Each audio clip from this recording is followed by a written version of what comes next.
What is going on, everybody? We're back at it with Operation Hangout. Today we have an extremely interesting show. So, till we get our guests coming in, let me get the mumbo jumbo out of the way, the politics part of the show, eventually. We are streaming across two different platforms, Facebook and YouTube. So, do me a favor, do me a solid, do me a hot favor. Please hit the like, sub, and subscribe. So to my guests come in, I don't want to blow out too much information. How's everybody tonight? Are we doing good? If you're doing good, I want to hit. Let's do a thumbs up today. If you're doing great, you're watching this right now or on a replay, hit the thumbs up in the comments and on the like button, of course. So we all know about movies transitioning into comic books. And that's a fascinating thing to me because you can do it really, really good or you can do a shitty goddamn job. So we are going to be talking about that today. How well are we good at it? How well are we going to watch these movies? And that is a big thing because we want to enjoy our time when we're watching movies. We don't want to say, eh. I don't know about you guys, but I like spending my time wisely. That's one thing you can't get back. So, till the guests show up, hopefully they show up anytime soon because I'm running out of things to talk about, is think about a couple movies that were great, mediocre, or awesome. And a couple of them come to my mind. I remember the early ones. Ooh, the early ones. Like, I'm talking about 90s, 80s. Those were. Oh, God help us. It was like, yeah, run for the alarms. Run. So, a couple of things that fascinates me with this is it's a script. How do you develop a good script to do this? Because it means everything have a good script, and that what is needs to be. You need one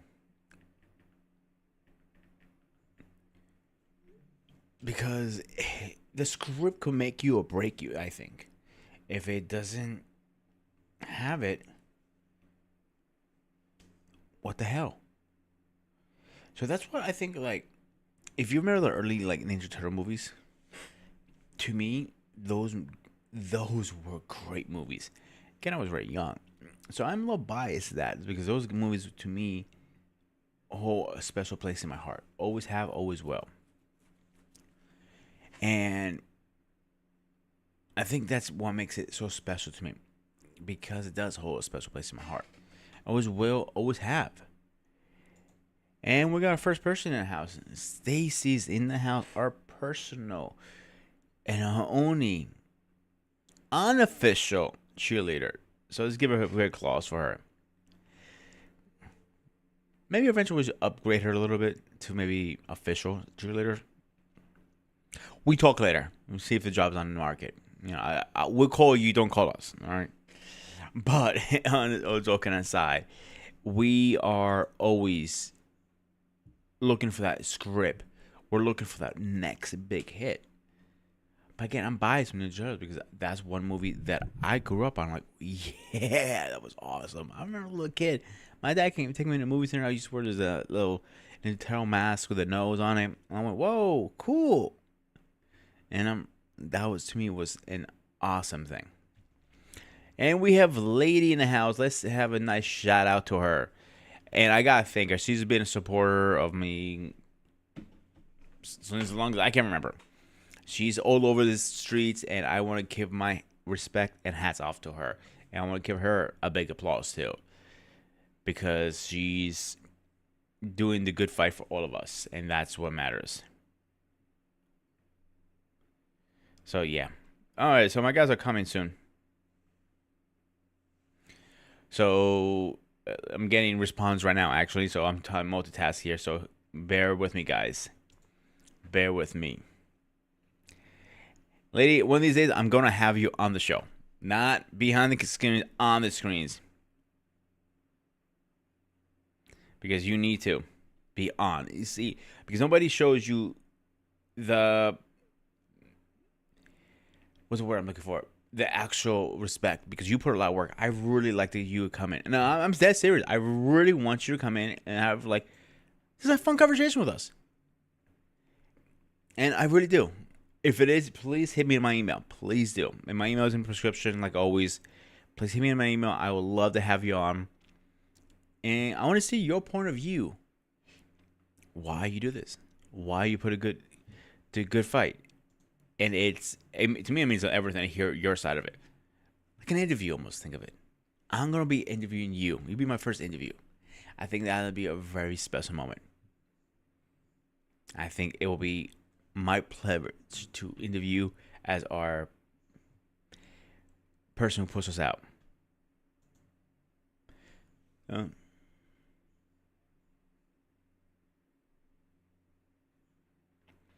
Yeah, just I usually stream Wednesdays and Wednesdays and Saturdays. So let me know what day is good for you, and I'll be okay with that.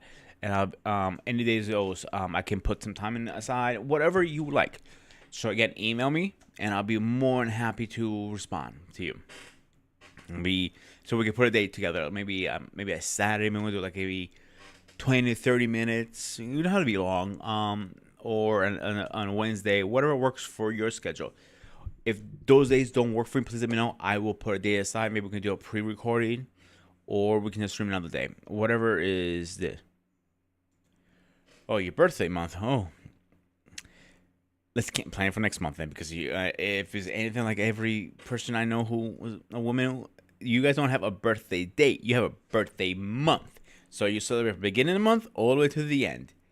So yeah, and Stacey's too. She's been celebrating since the first.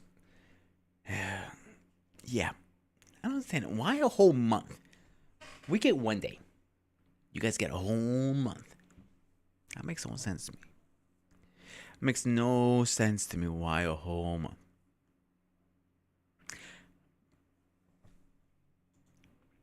21st. Okay. We will make sure we give you a big shout out at the 21st. You know what? I'm actually going to put a note here.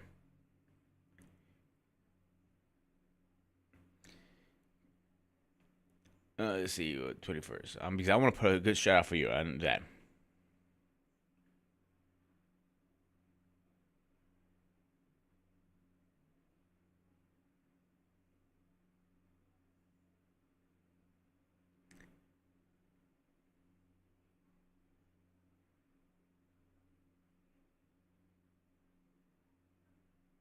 See if anybody,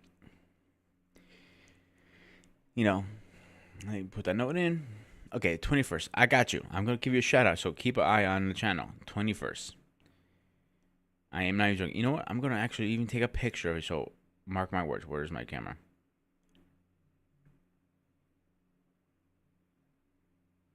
Hang on a second. There we go. And everybody said cheese. See, now I got it on camera. Where is it? Oh, there we go. IG. Are we talking about like Gmail? Yes, I do. If you're talking about Gmail, and I can throw it in the description if you like. In the comments. Hang on, let me do that for you right now. Where are you?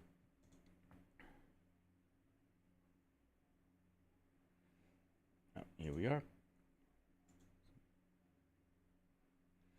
Yeah, I have Instagram.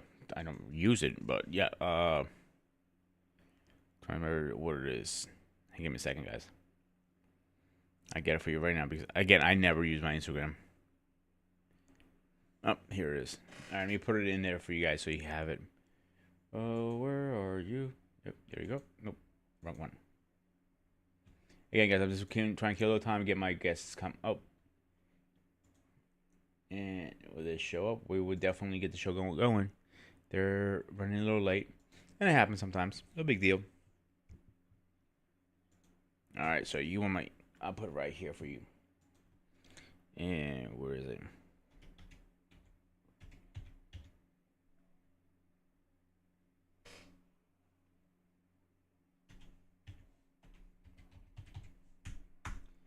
All right, there you go. Look me up, and I'll be happy to have that conversation with you when we have you on the show. right. So back to what I was saying. So the Ninja Turtles was one of the movies that I felt was groundbreaking. Was one of those movies like it hit off the park at first. The first one was really goddamn good. Batman, another one. Superman. But here's what all of them had a problem with. It was is my Instagram. Um, so the problem all of them had. The first one was great. The second one is, and the third one. So let's talk about the three movies I just mentioned. Okay, Batman. Batman number one. Third one was hit out of park. Great movie. Didn't like the second one too much. Unfortunately, I gotta say I was not a fan of the second one. It just didn't connect for me. Maybe I was young. Even now today, I still don't like it too much because I feel like they could have done more. Now the third Batman movie. What was it? Yeah, I can't remember the name of it now. Oh my god, my brain just froze. And I'm usually really good at this stuff. Let's see. Here it is. Okay. Movies.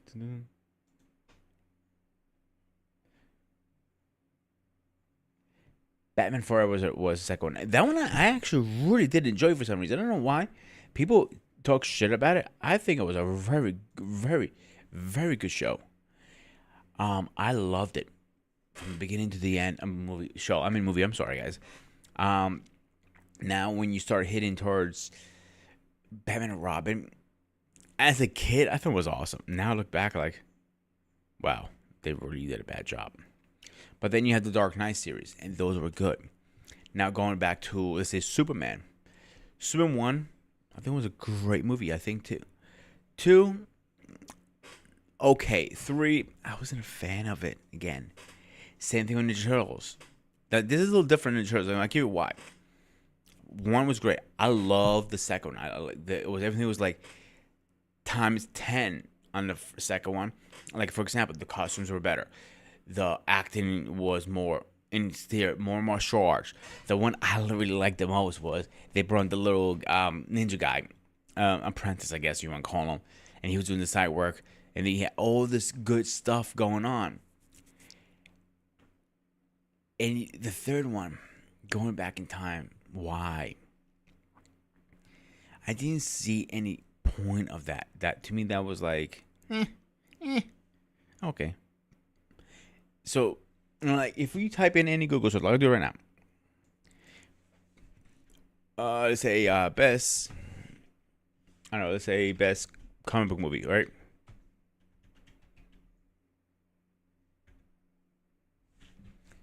Let's see what comes out. I'm curious what comes out. Watchmen's excellent top, and I'm very, very surprised at that. I don't think that movie was like one of the best. I think it was an okay movie. Didn't think it was. And according to Google, the second one is second place is Spider-Man. I'll give you Spider-Man. Justice League, yeah, no. Justice League, I don't think it should be up in that list. The new Aquaman. I haven't seen it yet, so I can't give you my opinion. The Batman wasn't a bad movie. I don't think it was a great movie. I had the same discussion with CQ a while back. My favorite Batman is from The Dark Knight. What was his name? Chris. Hang on, let me see if I can put his stuff here right now. Where is it? I just had it a minute ago.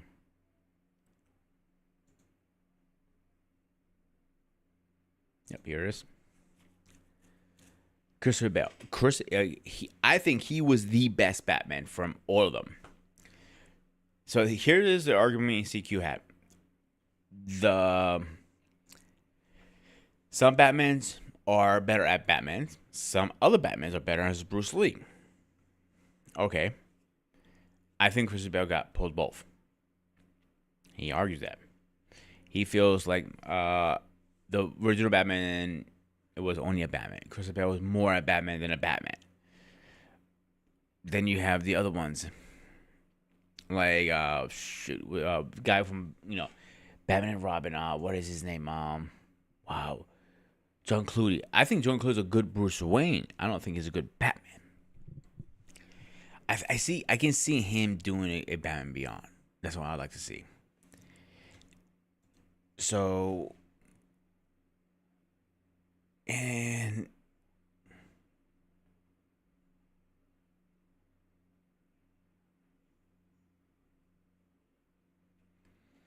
oh, can't hear my applause.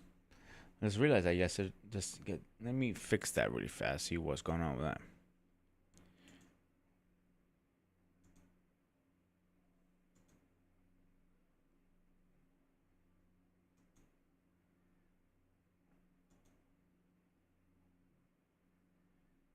Hmm. Wonder why you cannot hear my applause. That is so weird.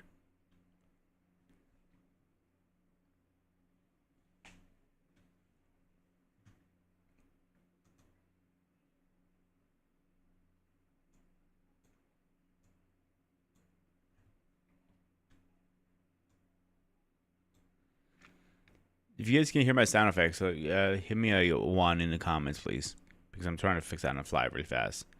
Don't know why you cannot hear it. That's weird.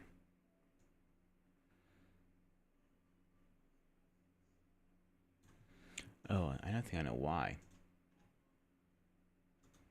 Because we were messing with it last week. Yeah, that's still the same. Stacey, can you hear any of my sound effects? I know you.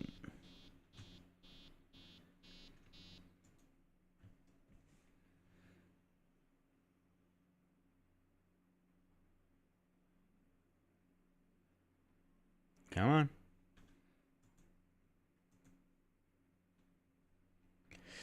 All right, till I hear back from Stacy, so I can fix the problem. Volume still low. Okay, I can fix that. It's very easy to fix.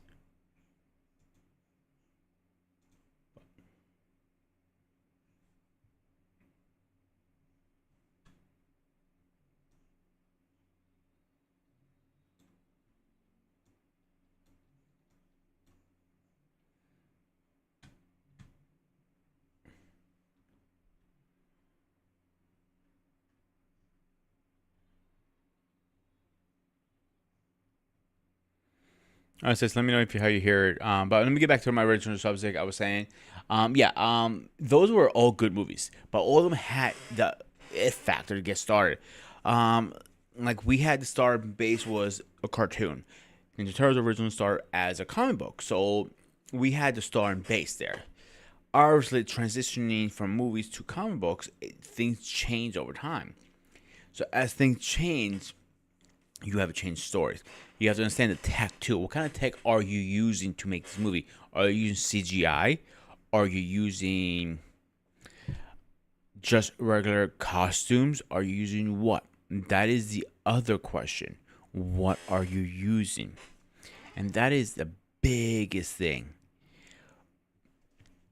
Now, the argument stakes is, are you actually making a movie or animation? Because people believe, I have some discussions with people, they are not doing the CGI is more in a cartoon than in a real movie, and I argue that because that is a different form of acting. That's the funny part about it. We don't know which way we're going with this yet, so we have to figure out what we're doing with it. Because is that acting or is it animation? That's the question. In the comments, what do you guys think? Is that animation or acting? I'm curious what you guys think, and that's a good question.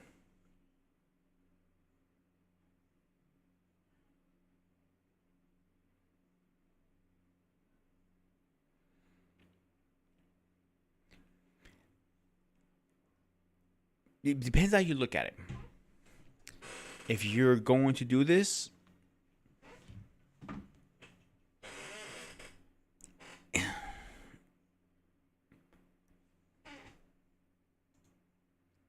both. That is a way to look at it. Yeah, okay. So it depends what kind of CGI we're talking about now. This is a question I always fight with. You can do the earlier CGI that was horrible. Power Rangers is a great example. The early CGI back then in the 90s, that stuff was bad. I didn't belong to any big screen, big budget movie. Now, if you look at today's CGI, yeah, I would give him more towards acting because if you see like Blade, great example, Blade, second one I believe it was, they use a lot, and it was great. All right, finally we got somebody in the house. We have the wise, the old Dr. Time himself, and of course I am talking about my personal co-host, good friend of mine, partner of this channel finally, Dr. Time, Mr. Wise. I thought you're not going to show up tonight for a minute there. You can hear me. Yep, your volume is a little loud. Got to raise the volume a little bit. Hold on here. How about now? I mean, try to fix on yours. Try now. Hold on here. Hold on. This is why I don't let old people use technology. There you go.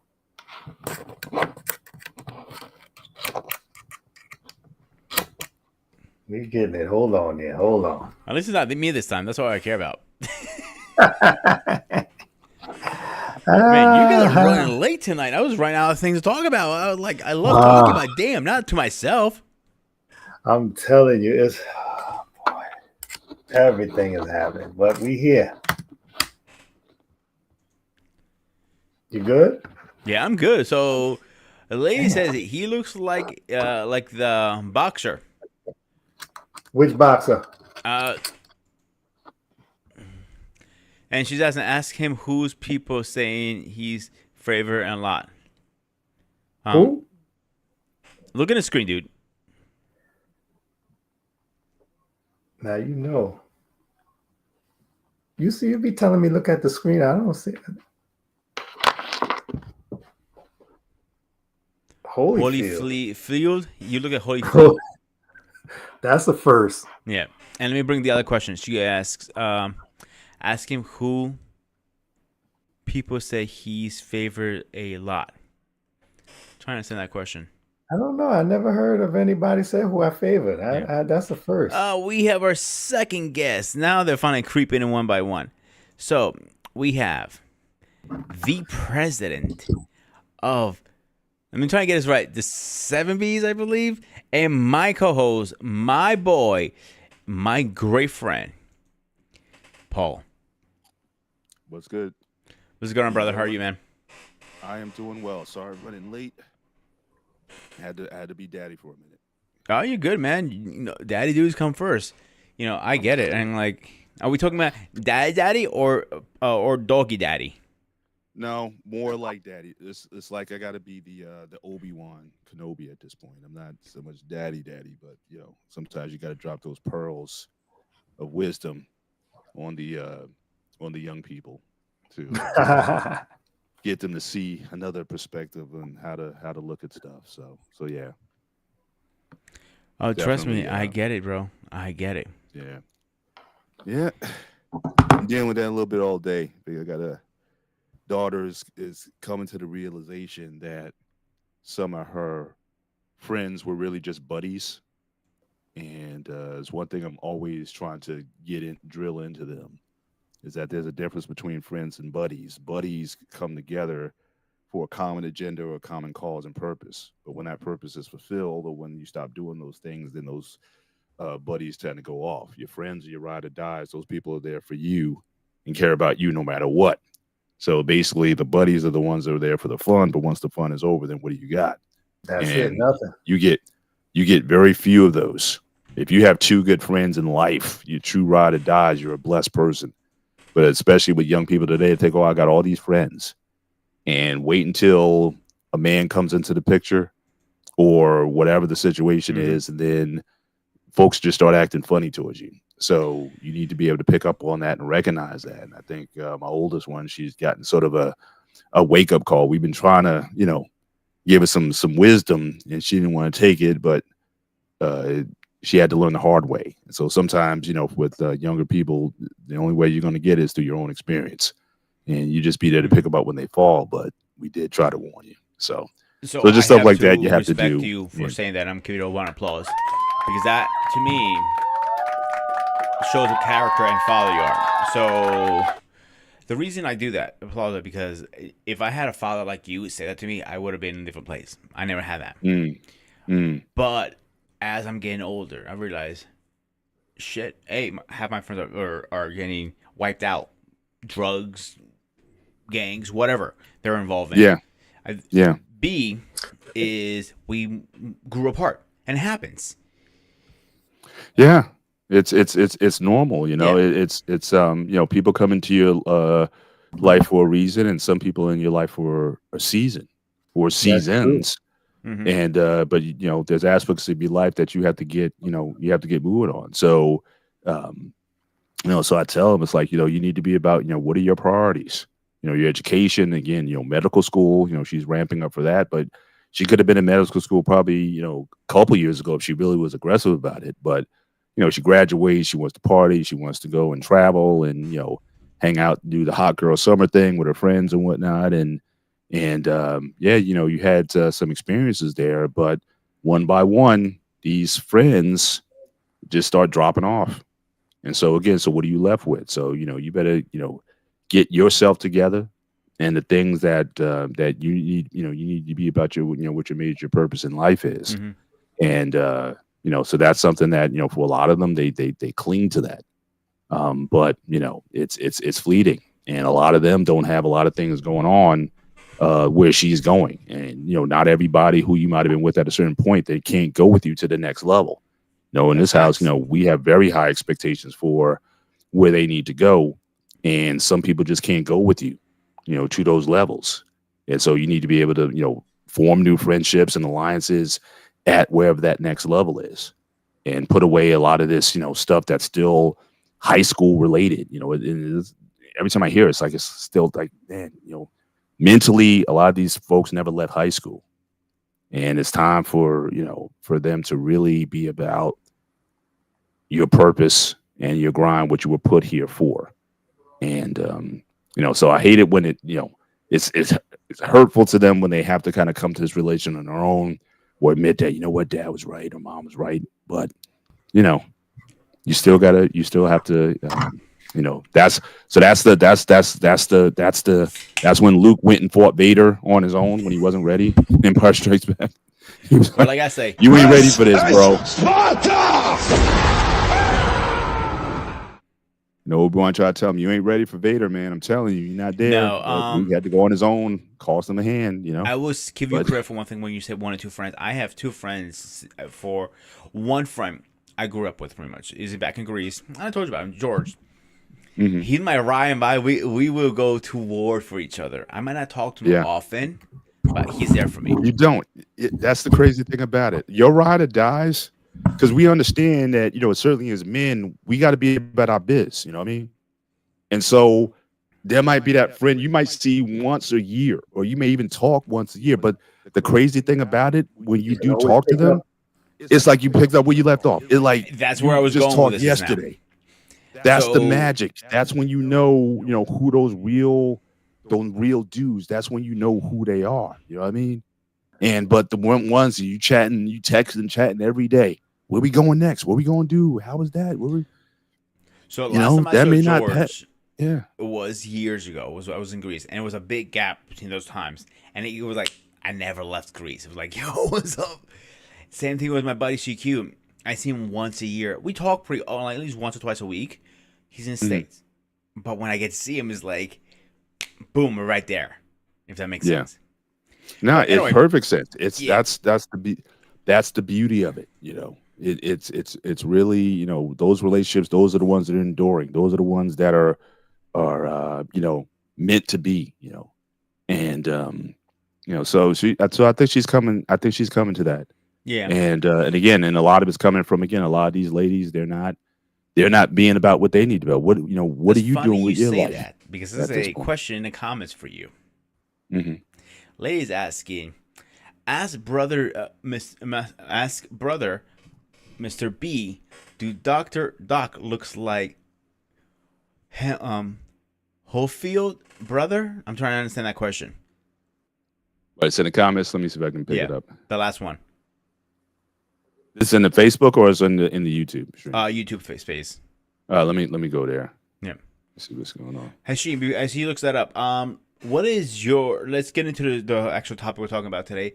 Movies that transition from comic books, animation, whatever, into real action movie.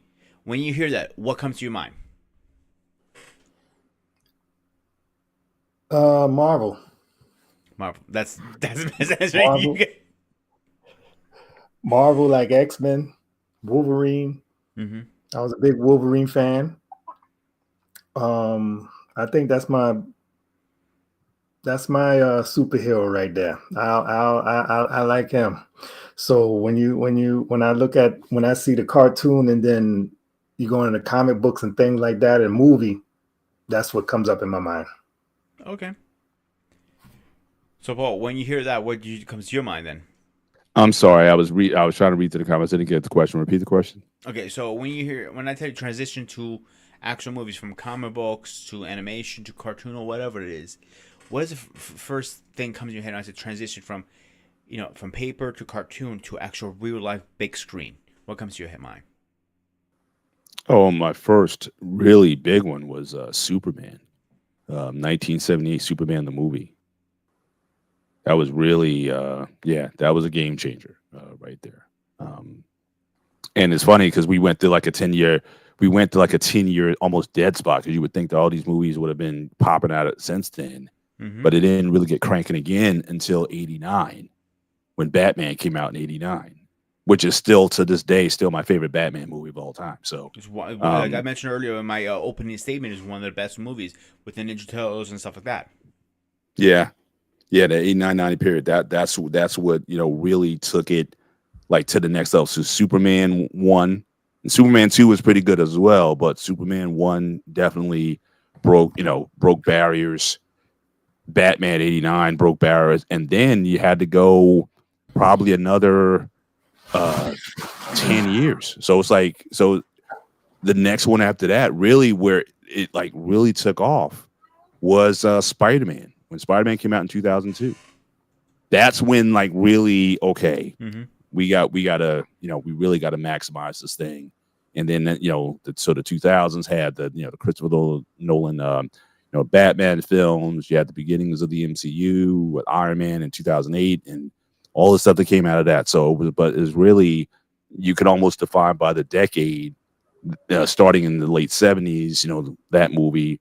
The 80s had a definitive with the Batman, and then the 90s, I can't even remember, like a lot of strong convert to comic book type of movies that really, took off. But I think when Spider-Man came out, I think that's when, now we really got to, kind of go in on this stuff. And I think that's when it really took off. So, yes, I agree. And I have ladies making a statement. Usually the first is the best, no matter how many parts they make. I agree and disagree at the same time. The reason I say that, if you tell me pre-MCU, I would say yes, I 100% agree. The first one is usually the first one. X-Men was the first one I thought was one of the better ones. Then you have Spider-Man, Tobey Maguire. First one was the better one of the three.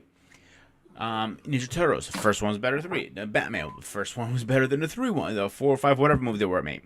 Yeah. When it comes to MCU, that changes the whole formula now because they all connect. So, which one's the first one now? Is it Avengers? Because that's the first one they're all together. Or is it Captain America? Or is it Iron Man? Which one is the first one? Which timeline are you going off? The MCU timeline or release timeline? That changes the whole formula, like I said. Right. So, because I assume he's, I think, playing with his camera. I don't know what he's doing. But one of my first question is, let me get my questions up here. Oh, hang on before I do that. Let's see what lady says. Okay, cause the part of they switched it up, the characters after so many like part 3, and you be used to the old chapter. I don't like them. Okay, so they're changing things up. Yes, I will give you that. The reason they're changing things up is the actors are getting old. and it Yeah. happens. So Yeah, I and mean, that's these part of films it. take like 2-3 years to come out. So unless you're Yeah, gonna some film them more all than that. together, and yeah, So it's hard to keep the band together for that long. here's my argument statement behind this, and hear me out. So before Disney bought them, they were doing really good. They were pumping away. They were doing everything. They were doing. They had a timeline. They had phase 1, phase 2, phase 3. They knew where this was going. Right. Endgame was the last phase. We knew that. Right. But with Disney came in like, nah, let's do it our way instead. Let's pump it up. Mhm. You know, when you pump something too long, eventually it's gonna say, poop, blow up.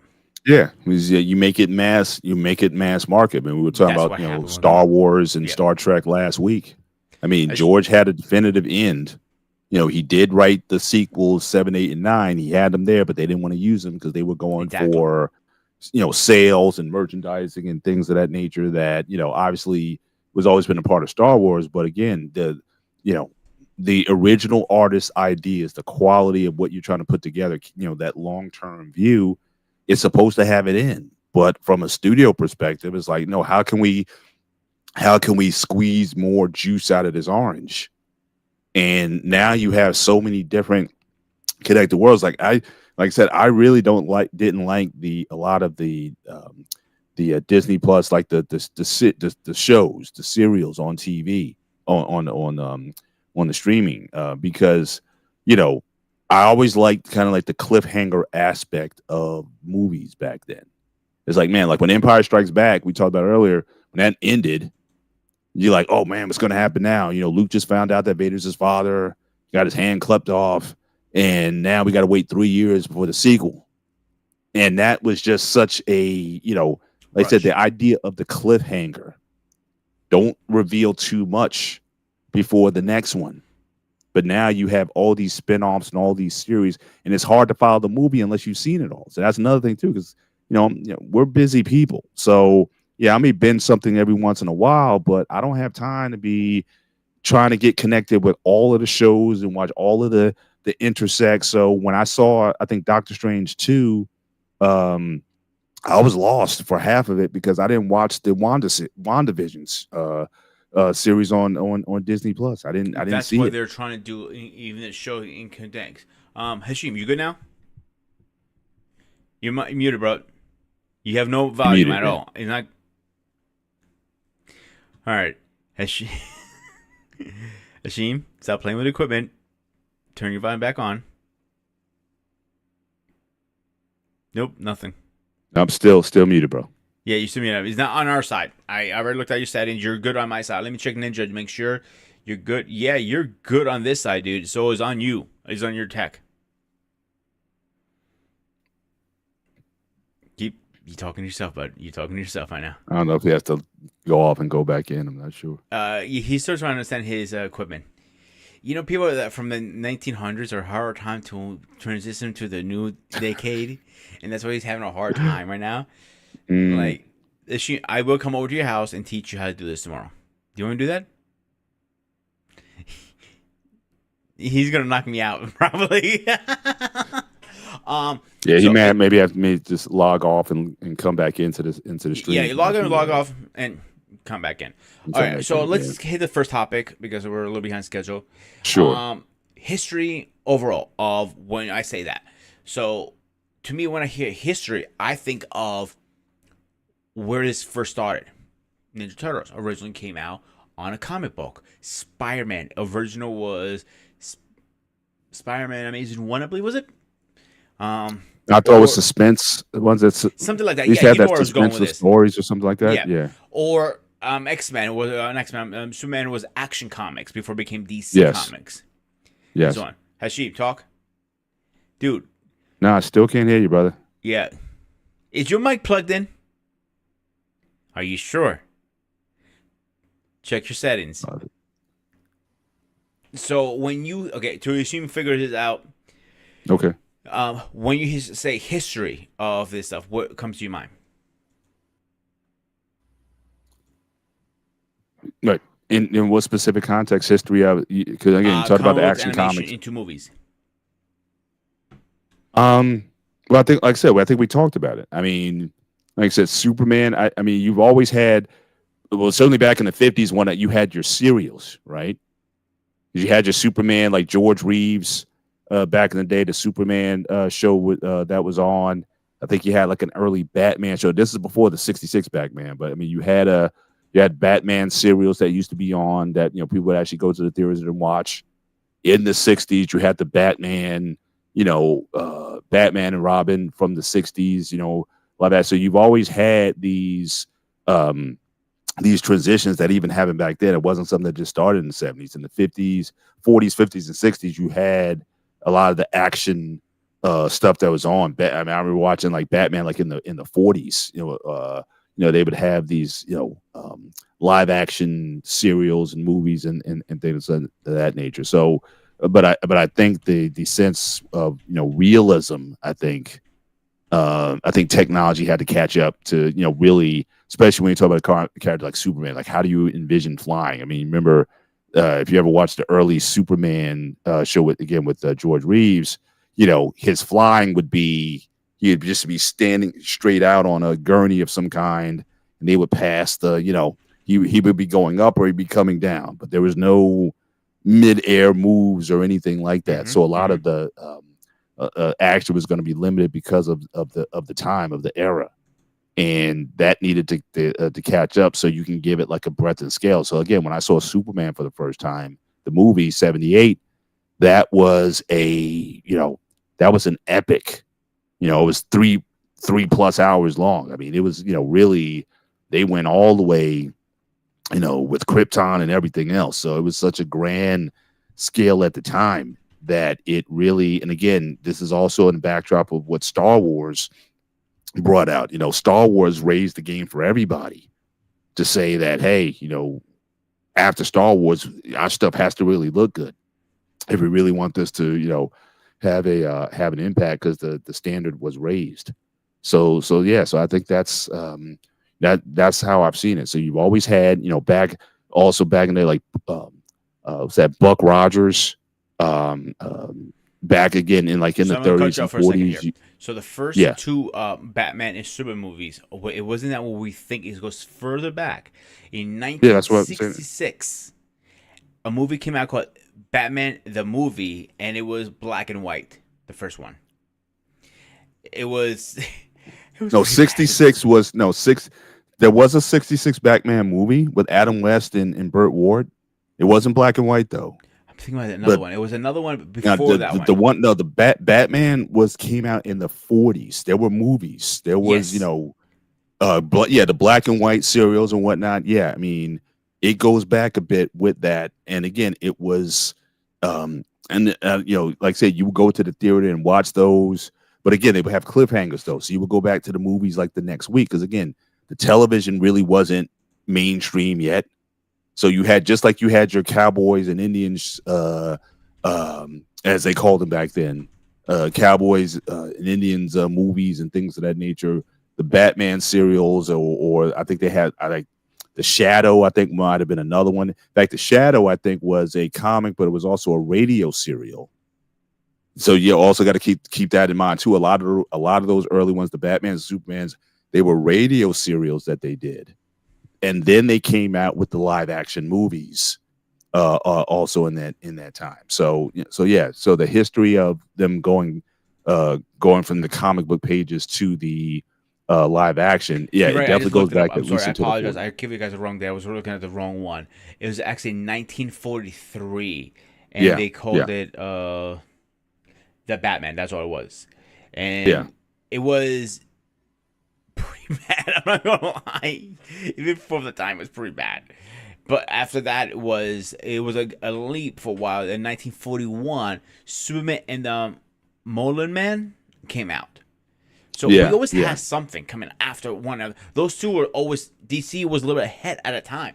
Back then, DC was always one step ahead of Marvel. They made a Captain America movie that was pretty bad. I'm not gonna lie to you. And Avengers, and that was pretty bad too.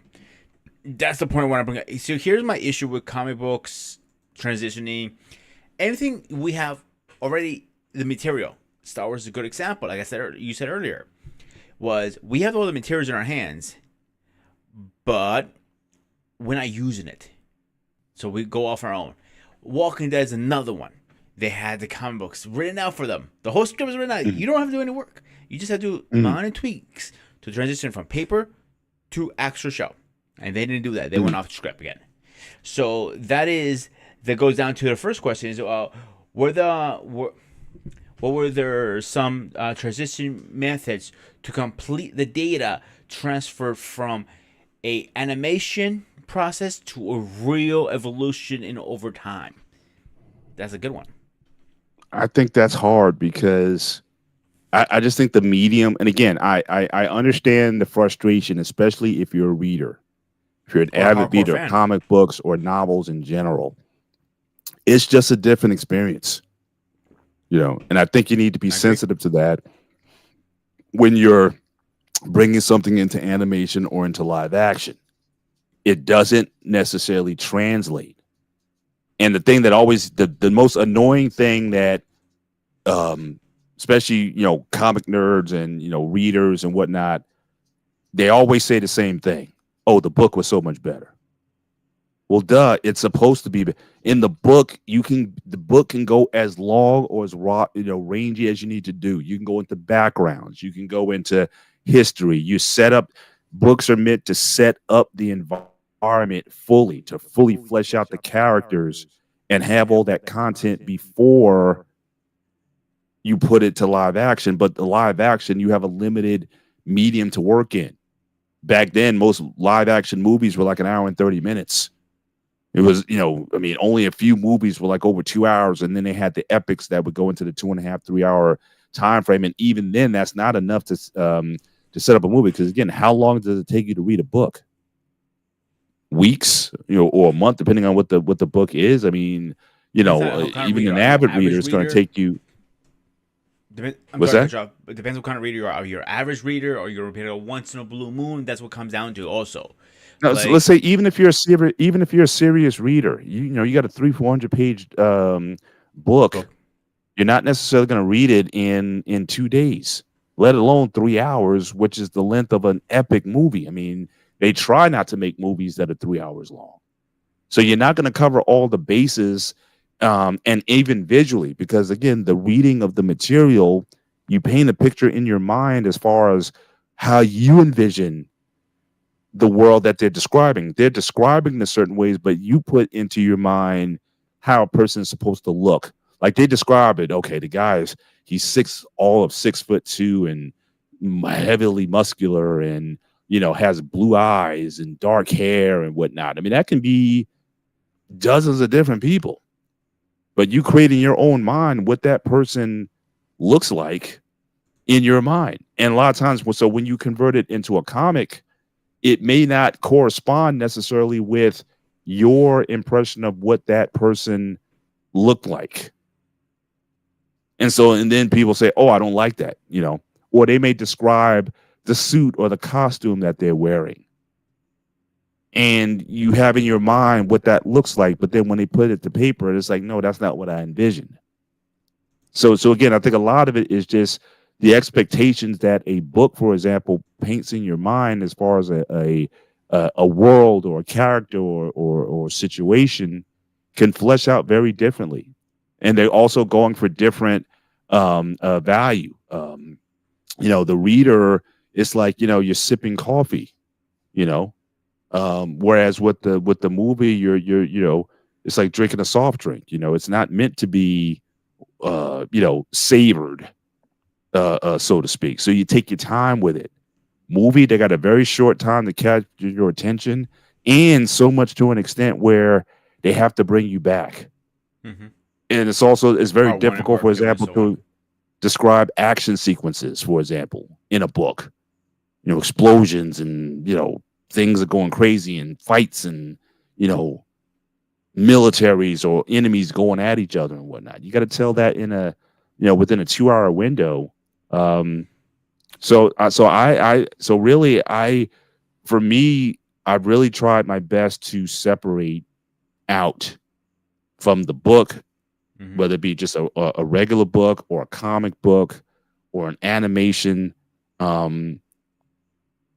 to the live action. And because even when they've tried to do things like that, I mean, some things are silly. I mean, animation wise, we talked about. I think I talked a couple weeks ago. Talk about the Thunderbirds, for example, and that whole Super Mario Nation thing that they used to do with the Thunderbirds. And as they got more sophisticated with being able to make the animatronics move, they made the characters more realistic. Remember those early shows, and before Thunderbirds, there was like Stingray and Fireball XL5 and all these old when they were black and white back then. They had these massive heads, but the reason why was because they had to put all this electronics or electrics at the time into the head to get the lips to move when the actor spoke. They wanted the lips to move with the actors so that they can kind of simulate it, to make the eyes move. Yeah, have so this in sync. so that was a lot. So the heads had to be big to fit all that stuff in it. But just like anything else, technology, computers get smaller, transistors get smaller. So they were able to then make the animatronics, the figures, they were able to make them more realistic. So they made the heads smaller and they look more in human proportion. But unfortunately, it killed the series because in our minds, we kind of treated it like a comic book. And in comics or animation, just like, reading Calvin and Hobbes or Charlie Brown's Peanuts characters. I mean, all the Peanuts characters have massive heads, right? I mean, it's like not humanly possible to have a head that big, but in our minds, we don't. George Lopez. There's an exception. What's that?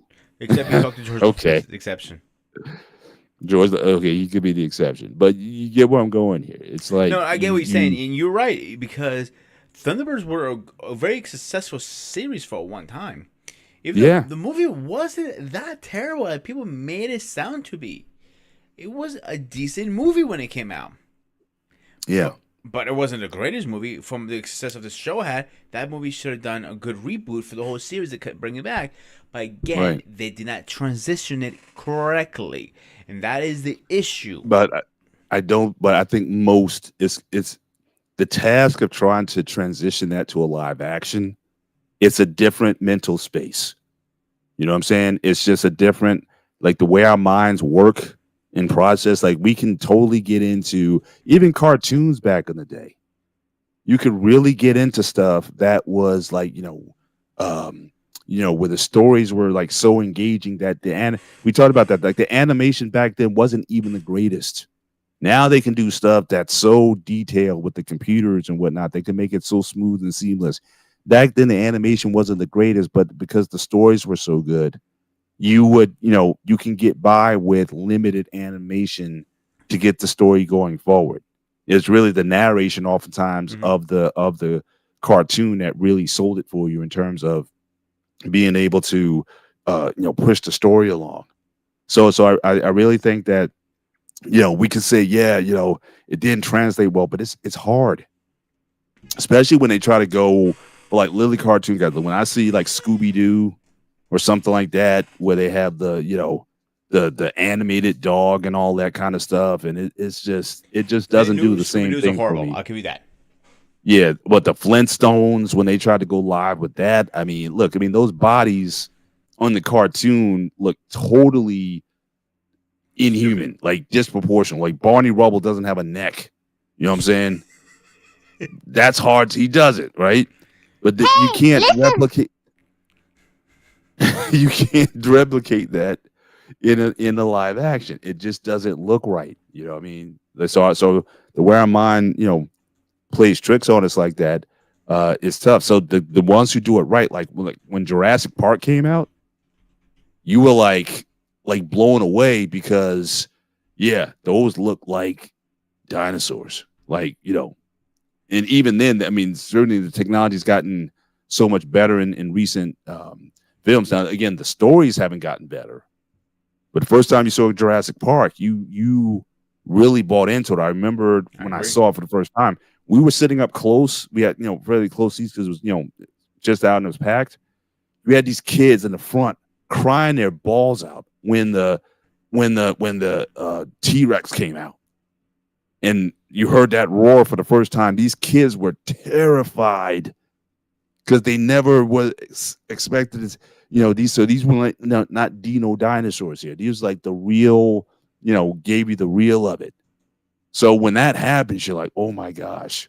But that takes a lot of work. That takes a lot of breakthroughs a lot of times in order to get to that level of believability, to make it work. I think that's another reason, just going to another genre altogether. I think that's why the Nolan Batman series worked, because again, they put you into reality. Like, they said like a lot of the Batman gear was like military, ex-military equipment that they use for certain tasks and whatnot. You can, in your mind, say, yeah, okay, I can believe that. Okay, Kevlar suits, they use these for whatever, or the Batmobile at the time. It wasn't like this tricked out car. It was this tank. army utility vehicle. So yeah, so the way you frame it, yeah, I can buy that.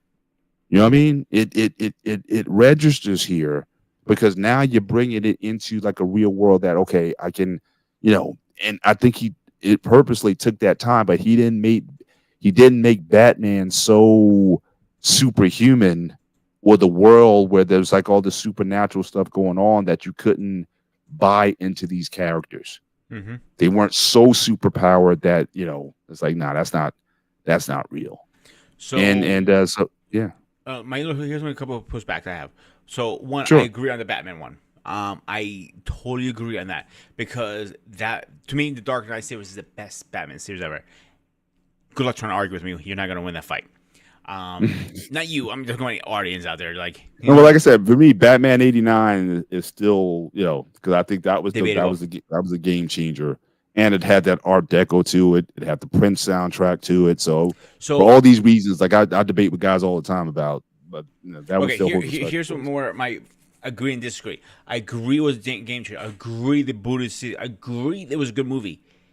But to me, the best Batman was Chris's Bale Batman, hands down, because he was a Bruce Wayne and a Batman. Now, the original Batman, I felt he was more a Batman, not a Bruce Wayne, if that makes sense. Yeah, well, I think the thing that ruined it for me a little bit, if I did have a drawback to the '89, was once Keaton played Mr. Mom, it was hard to. It was hard to go back. You know what I mean? You don't go from playing Mr. Because you look at the roles that Christian Bale played. Like after Batman, he played in the Terminator series. He played a lot of serious roles. He didn't do a comedy. You know what I mean? So it kept that sense of. And then you look at this Michael Keaton. Just period. He's not an imposing looking guy. Like. In Batman, like the comic, he's like arguably the greatest martial artist in the DC universe. You can argue Captain America might be the best martial artist in the Marvel universe. And we always talk about, well, who would win in a fight between Batman and Captain America. We used to debate that back and forth. But you would think he's supposed to be like the pinnacle of a normal human condition and fighting ability and whatnot. So he needs to be brutish. So when Christian Bale took on the role, he bulked up. In fact, because he played in this one movie called The Machinist, which basically he kind of shriveled himself down to like 120 pounds. But for Batman, he bulked up to like 240.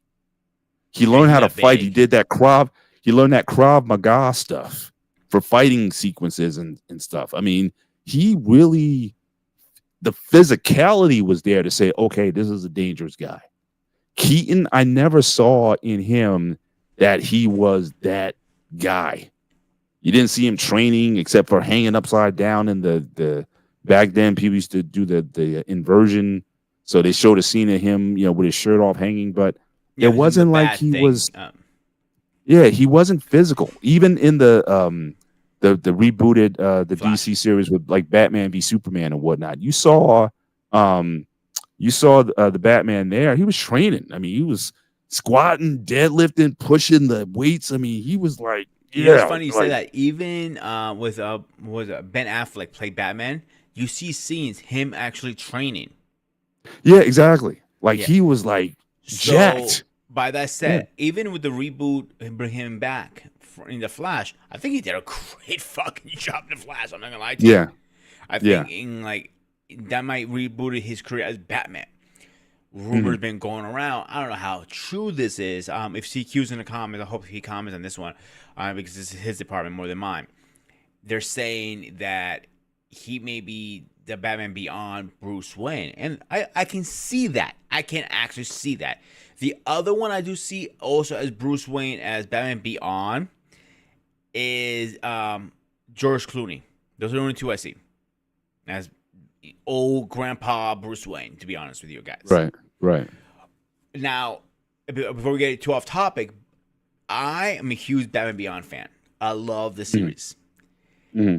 Do I think it's going to happen anytime soon? No. To be realistic, no. There is no money in it right now. Because people, we're going to ask for it to the point to turn blue to their face. That's where the money is going to come in, when we're blue to our face. And you realize in every movie theater, you ask for the movie, you ask and ask and ask, so you turn blue to the face. That's when it comes out. And then it sells out like hotcakes because everybody wants to see it so bad.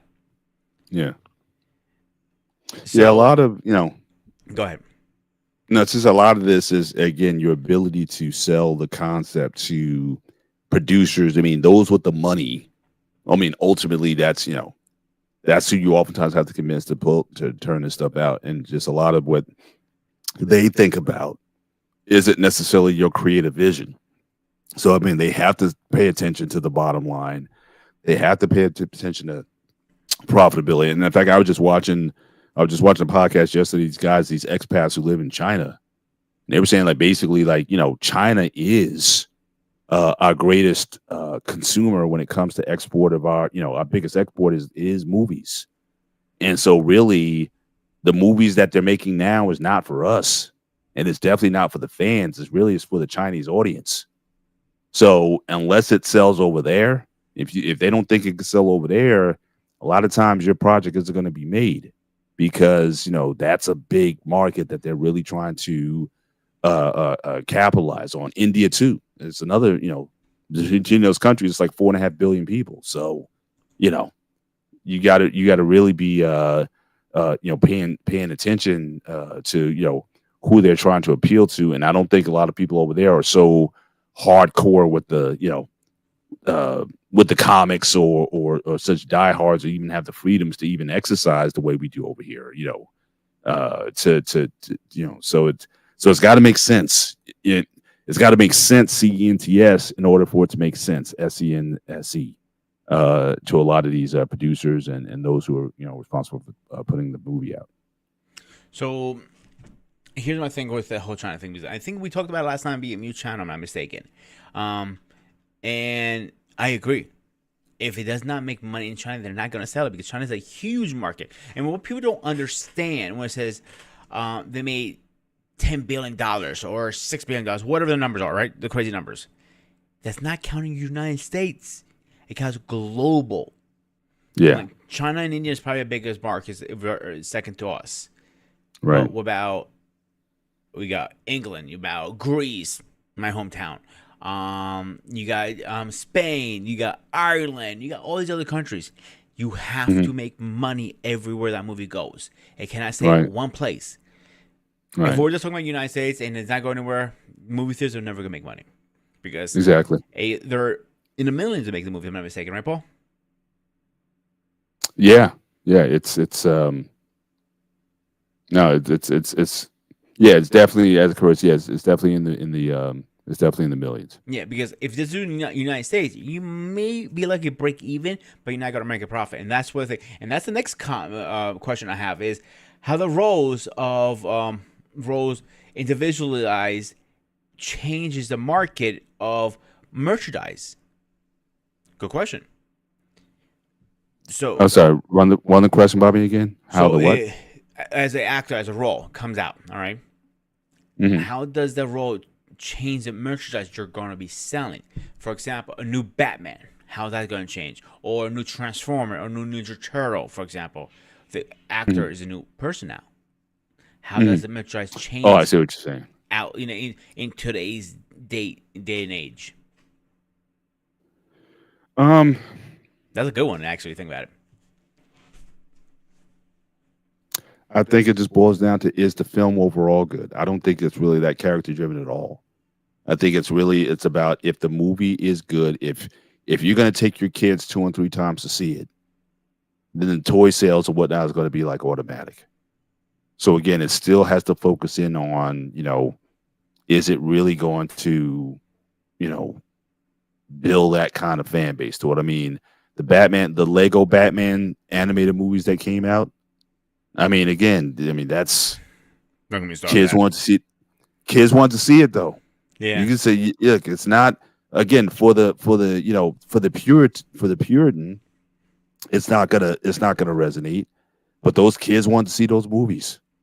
And when the kids want to see the movies, your merchandise is gonna go up. So Lego, those Batman Lego sets that came out, through the roof. So that's what I'm saying. So in, live action, it all serves a purpose. And a lot of that purpose is, again, to sell merch. Whereas in the book or the comic, it's not about selling merch. Back in the day, remember the comic books, they had the Charles Atlas training system. They had the buzzer ring that, you shake someone's hand, you got the buzzer on your finger or whatever, and you shake. Yeah, very limited advertisement in comic books. Because again, it wasn't about advertising in the comic book. It was about, you wanted to sell the comic book. So again, you sold and you wrote good stories that keep people coming back, and you had the cliffhanger at the end, so they couldn't wait until the next week or the next month to come out to buy the next comic book. Mm-hmm. But with cartoons or anything on television or in the movie theater, it's about, again, making profit. So again, you want advertisers, you want merchandising, you want commercials, and all those partners that you want to bring with you. So again, it's a different business. So like I said, one thing, I don't even think it's fair to compare, because you're talking about just a totally different business thought process at that point. And that is really what so you have to wear two hats. So you have the creative space, when again, that's the writers, that's the what you imagine up here. But when you want to transition into that live action space, particularly, you gotta, it's, to try to pull everything together, it's very difficult. And so I don't envy the task. I respect it. And I'm probably one of the worst to, criticize a lot of movies, because it's I have to do it from the vantage point of, I have to look at the movie as its own entity. The time I try to go back to the comic books, or even the cartoons, or the books, I'm going to be disappointed. And in the spaces that we be in, I see a lot of angry, frustrated people. And I'm like, to an extent, I say, look, man, get a life, man, for real. If you're so ticked off because the live action didn't meet your expectations, or it wasn't as good as the book, which is, again, I hate that when they say that. You need to do something else, man. I mean, to occupy your time. But I mean, literally, people in rage. I've been in post-movie review. Push back on this. Go ahead. Okay, Go ahead. So I'm not just one of those guys like, fuck you. No, not like that. Not like that. I will compare. But you know what I'm talking about, though. But I will have discussions and debates like me and you always have on BMU and so on channel. So I'll use Spider-Man, for example. I was disappointed when that movie came out, because, again, in 2002? I'm sorry? 2002? Oh, yeah. You were disappointed? Yes. Think about it. Reason is because they changed a lot of things in there. Is the web shooters, for example. Yeah. I feel like he was throwing sperm out his arm. Yeah. And instead, I do understand as a movie theater why they did that. They didn't have enough time to explain the web shooter to a new person. Like, let's say, for example, you never heard Spider-Man, ever, never. I mean, you're living on the rock for the last 20 years. And you go, what the hell is Spider-Man? So, yeah, you have to understand. You have to explain that to somebody. That part I understand. But as a fan, I was a little disappointed. I bet the one I really disappointed was Spider-Man 3 with Venom and the new Green Goblin. That was garbage, in my opinion. Completely. Yeah. Well, they went. Well, see, here's my little put. Now it's interesting you use both of those movies just as an aside. Um, I think in the comic space, Mm-hmm. they change characters all the time, Fair. depending on the writer or the artist. Like, and you can see it. Like, you have like the golden age of comics. You have the the 50s and 60s. Or they call it the Silver Age, the 50s and 60s. You got the 70s and 80s and beyond. They do reboots like the New 52. So every era, if you look at Superman throughout the years, go back to the Action Comics. What his costume looked like, what his abilities were. Because before it was like he didn't even fly. In the early ones, he could jump, he can leap, but he couldn't fly. That came later. Spider-Man we're talking about? Superman. Okay. I'm just making sure it's Superman for a didn't. minute. Yeah, Superman didn't fly. I'm getting back there. I'm just using that as an example. But Mm-hmm. he did. There were certain abilities that evolved over as the series went on. And in the comic space or the book space, characters are allowed to change. But when it comes to the live action, people get so upset to say, oh, it's not like in the book. It's not in the comics. He doesn't look like that. Oh, why did he pick that actor? He looks nothing like the character. So you see that a lot. So I ask these guys, why the disconnect? Why can't you just treat this as its own entity on its own and not try to compare it back to the comics? Fair enough. That is fair enough, I think, to say that. Now, that said, when you go totally off, so like what I didn't like about Spider-Man 3 was Venom, his backstory, and even Venom, the independent movie, the separate movie, with I forget the actor who played Bane in the. I'm looking for you right now. Yeah, that guy. Again, very different backstory that I wanted to see fleshed out on the screen. So, like, I mean, the guy Brock in the movie, like, why, for example, is Venom stronger than Spider-Man? It has nothing to do with the suit or anything else. The guy was a bodybuilder. He got depressed. He got into the gym. He turned himself into this 260-pound bodybuilder. So when he bonded with the symbiote, the symbiote boosted his strength, but because he was physically stronger than Peter Parker, that is why he was physically stronger than Spider-Man. But the fact that they totally go with Toby Keith as the actor in one of them, and then the guy who played him in the standoff Venom movies, look nothing. If the actor, and it's interesting because he put on all this muscle and stuff when he played Bane in the Nolan series. The actor Tom what's his name? I'm looking up right now. Give me 1 second. Yeah, but he went through all that to bulk up to play Bane. But if he would have stayed bulked up to play Venom, then it would have made sense. Because again, his size, his bulk, his mass came from him being a big. No, it wasn't Holland. The guy who played Bane in the Nolan Batman series. I forget his name. Holland played Spider-Man in the MCU series. So it's I'm talking about Hardy, H-A. Hardy, yeah. Yeah, I can't pronounce his Yeah, name. Tom Sorry, Hardy, dude. yeah. So like when he played Bane, he bulked up. I mean, they showed his training. You know, you go look at YouTube. They showed his training videos. He got pretty, and he's not a huge guy. And that's another thing about the films. They make these guys who are like look massive on film, and they're only like 5'10" or something like that. But they just make them look bigger and more jacked on the films.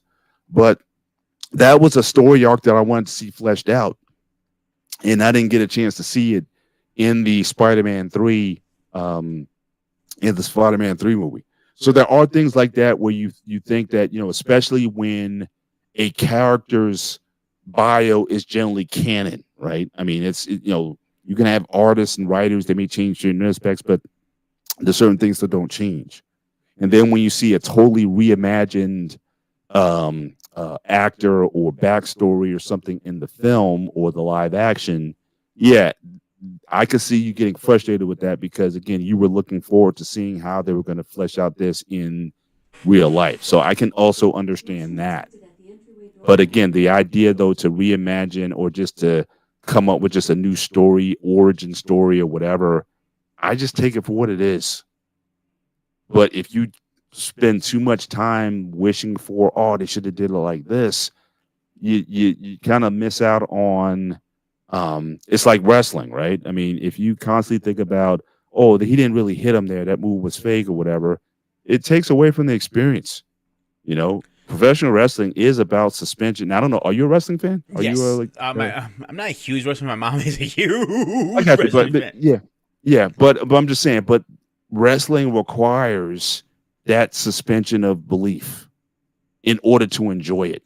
If you keep, harping on, oh, it doesn't look, Now again, the guys in the ring have to do a better job of, selling, as they say, what they're doing. The moves have to look somewhat realistic, but yeah, if you spend all your time there, it's like there's, they take the joy out of everything. So again, a lot of those groups I used to be in, and they're talking about everything that's wrong with the book. Like I came into work thinking, hey, that movie's pretty good. And I asked the person at work, I said, hey, did you see it? Oh, I'm like, sorry I even asked you because I wasn't expecting that kind of. But again, these are like the diehards. These are the ones who go to Comic-Con every year. These are the ones who have all the merch, and they're so heavily invested in it that anything that goes against what they imagine to be the real thing, the true hardcore, the true believers. Okay, so I gotta cut you off for a second again.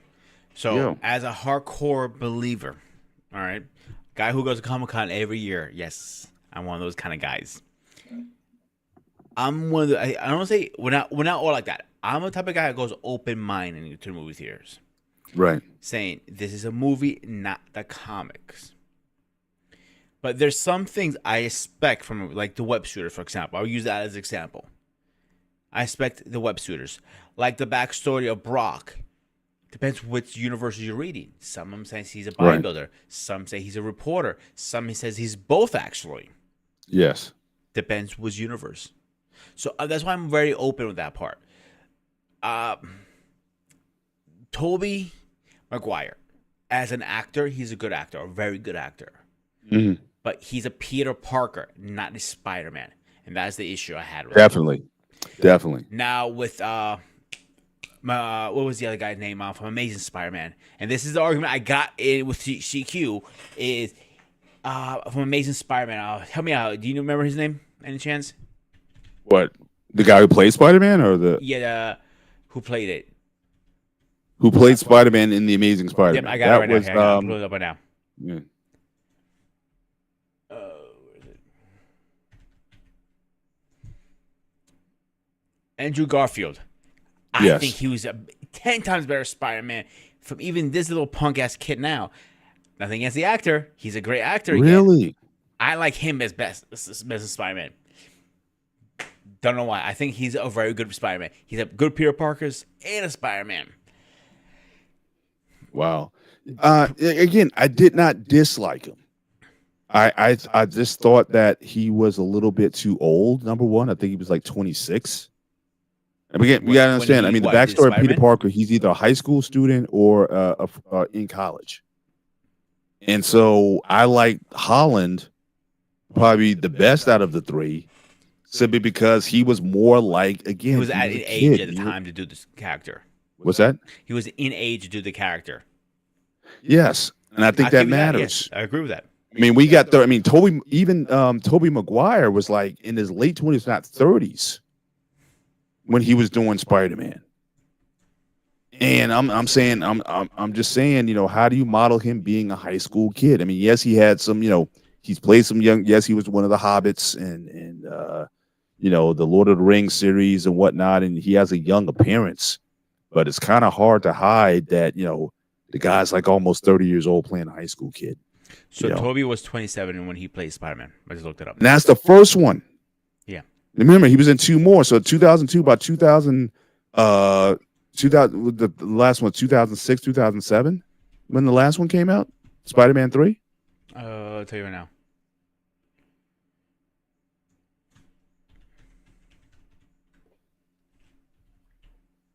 2007, the last one came out. Yeah, so he's 34 years old, playing a guy who just graduated high school. I mean, I don't believe that you cannot find a young person to play a role. I just think that, I mean, to me, that's casting agents, and I think you need to do a better job of selecting. Like, I know the new Star Trek series, what's that, Strange New Worlds, that's on now. I mean, Kirk has made some appearances in the series, and the guy playing him is like 41 years old. I'm like, wait a minute. Kirk at that time, you're talking about during the time of Captain Christopher Pike, he was still in his 20s. And I'm looking at the guy, and he doesn't look like a young guy, because again, with that youth comes like that arrogance, or thinking he's like they said Kirk was like a wonder kid back in at the academy, and he just had this arrogance about it because he did things that older people couldn't do. But if the guy already looks old, then to me that's a negative. So again, can you find someone Chris Pine, I think certainly his first role as Captain Kirk, I think he might have been in his late 20s, early 30s at the time, especially when 2009 came out. I think, yeah, he was perfect for that role, because again, he fit the part. And that falls down more from their agents and casting. Oh, he's great. Yeah, for the definitely. role. Sometimes they're hard, but you have to add the age as a factor, and they don't do that. Right. And that's what I liked about the Holland casting, because I'll the give you fact that. that he I will was give a you that kid. 100%. No pushback on that. That one I'll give you. But as a movie overall, let's take that out of the equation for a second. As a movie overall, I think Amazing Spider-Man is a better movie than this kid. And that's my personal. So you opinion. said the Amazing, right? The Amazing Spider-Man, that was the second one, correct? Second series, yes. The second one. Well, it was certainly better than the first. Now, what did you think of the first film, though? Of which one? Amazing Spider-Man? Of the one with that actor. Was it which one? With Garfield? You talking about, right? Yes. I think both, or 1 and 2, are awesome. I thought. I like the second one, I think, better than the first. But again, that's a problem. A lot of people have problems with the first one because they didn't like the suit. I love the suit. But you notice in the Amazing Spider-Man, they made the suit look a lot more like the one in the comics, or at least like the one from the Tobey Maguire series. Okay, I'll give it another the Amazing Spider-Man suit. The first one, with that actor, that was like the biggest thing. They thought the suit was off. It just didn't look. I like the suit, Spider-Man-ish enough. I think both suits were awesome. I'm like, I don't care what anybody says. I think. But that's why But again, I'm telling you, that's why in the second one, that's why they went to that suit, because it looked more like what people expected Spider-Man to look like. Despite the fact of all the suits that he had in the comics, over all this. Remember the times when the Spider-Man suit had wings on it. Remember that? Yeah. It had the web. It had the web rings on the side. Correct. We've never seen that in the Spider-Man movie yet. Yeah, we do. Which Spider-Man movie had we had? With the new kid, he glides in a couple scenes. Oh yeah. But I'm saying certainly in those first two franchises. Yeah. The point I'm making is, again, in the comics, he had a different Spider-Man suit on more than one time for a different look. But people were outraged though because I've talked to people personally, they were outraged in that first Spider-Man movie where he wore that spandex tracksuit or ski suit or whatever it was. And they were just like, oh, this doesn't look. Oh, I hate the suit. I hate the goggles that he wears. Those golden goggles that he had on, and it just.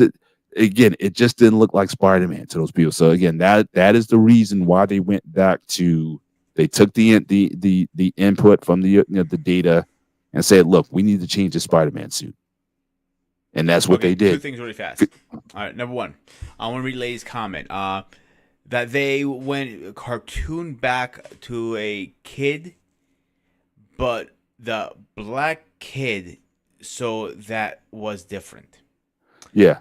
Yeah. And, so now, they didn't necessarily go, technically, they didn't go necessarily to a black, again, they changed the story. And certainly with the introduction of the multiverse, they definitely put the Spider-Man story in a totally different timeline. So, I mean, it's a good question. I mean, in fact, I was even thinking about that before she asked it. And this is a question I may have for you. Mm-hmm. What do you think when characters that were in comic books and live action, and then what if they cast the character as another race, for lack of a better word? I was actually thinking the same question. I was about to ask you that, actually. I was going to use Electro in Amazing Spider-Man 2. Originally, he's a white dude. Correct. Me and you have this conversation. Disclosure, guys, we do another show called Gray Line. We don't see black and white. We see a man and a man. That's all we see. Agree or disagree, Paul? Actually, I like the fact that we see each other that way, but again, we come to see the problem with saying I don't see, from my perspective. Again, I respect totally where you come from with that. Okay. The only issue I have with that is because it's for me to see difference means I have to work harder to find the gray area, if that makes sense. Yeah, I have to take you as you are and get into your world as you are and do the work to find the gray area that makes us the same. Before we get off topic, I like to start with difference and see difference, so then I can then do the work. But when the people say I see everything the same, that takes a lot of the work out. I'll give you that. For me. I'll give you that. But what I was gonna say was with the actor, when they changed Electro, people were like, he's supposed to be white, yada yada. I'm like, I think he was a great fucking. I picked the right actor for Electro. Yeah. The one I did not like, it didn't fit him. Can't remember the name's actor. It was in Fantastic Four, actually. Yeah, when he said Michael B. Jordan, he was Johnny Storm. Yeah, it wasn't his acting. The role and the actor did not merge together well, and the way they did it was that's his stepsister, not his real sister. I'm like, right. It wasn't a bad movie, but it didn't make any sense to me.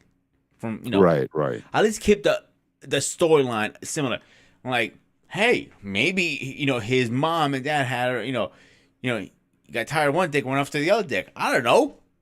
Right, but that's also the difference between when you're writing or in the animation. You're not taking into account these aren't real people, right? It's just what you imagine. When you get to real people, live action, then who plays matters, because again, your mindset as a producer is, I don't just want to cast necessarily no names that are not going to draw people into the theater. So again, at the time, Michael B. Jordan, I mean, he's in the Creed Rocky series at this time. He's blowing up. Mm-hmm. And for a lot of these people, they're like, look, I want Michael B. Jordan in my movie because he's the hottest actor in Hollywood right now. Figure it out. How you make him related to Sue Storm. I don't care what you got to do. Baby switched at birth. I don't care. But you make this thing work. Exactly. The money. So that's what I'm saying. So live action, it's a different, yeah. And the money. I mean, think about the money that it takes to make these movies. You talk about hundreds of $1 million, $200 million budget to make these films. And you're trying to recoup your money. And you got to also be mindful of the audiences that you play to. Now, again, I don't know how a lot of these black characters play in China. We talked about that earlier. Do Chinese people like seeing black characters on screen? I don't have the metrics on that, but someone as a producer, he may be saying, that, hey, you know, white guys play better in China than black guys. We may not like it, but that's the way it is, unless it's in a context of, say, like Black Panther. I mean, Black Panther was like the exception in that, you know, but again, you see in that one, you had to have an all black cast for the most part, because again, you're talking about Africans in Africa and that storyline that goes, you know, with that. So you can't get around that, but, you know, because of the action and things in the movie, it, you know, it was successful. And the reason why it was successful because it did sell in China and Asian markets and whatnot the way it did. Mm-hmm. But switching races of different people or characters or whatever, it's hit or miss. But again, it works in the comic world though, because again, to Lady Naboa's point about Miles Monroe in the Spider-Man, again, Afro Puerto Rican kid in this segment of the universe, but the real Peter Parker, the one that everybody's used to seeing, he's also in the movie. And then even in the last movie, there's hundreds, if not thousands, of Spider-Man type people that are not even human beings. You got Spider-Man spiders, right? Spider frogs and spider horses. Okay, you're talking about the animations movie now, the new one. Correct. Yeah. But so, again, okay, you first can. yeah. Before we get to it, I want to go read something here really fast. Interesting. $120 million to make the last Spider-Man movie. They lost $80 million. Number one. Now with Miles Morales, I can't pronounce the goddamn name. I think they made him at the perfect time because we needed a second Spider-Man, if you want to put it like that, with a little different powers. Because Stan Lee said the reason he came in a full mask or covered his face, he could be a Puerto Rican guy, he could be a black guy, he could be a Spanish guy, he could be a Greek guy, he could be any guy. The mask covers your identity. You could be anybody. Yeah. But when you take that mask away, it changes the whole thing now. Right. But again, you can buy it because they're kind of telling you that this is a different Spider-Man. Like I said, the real the Spider-Man that everybody knows, that Peter Parker, he's in the film.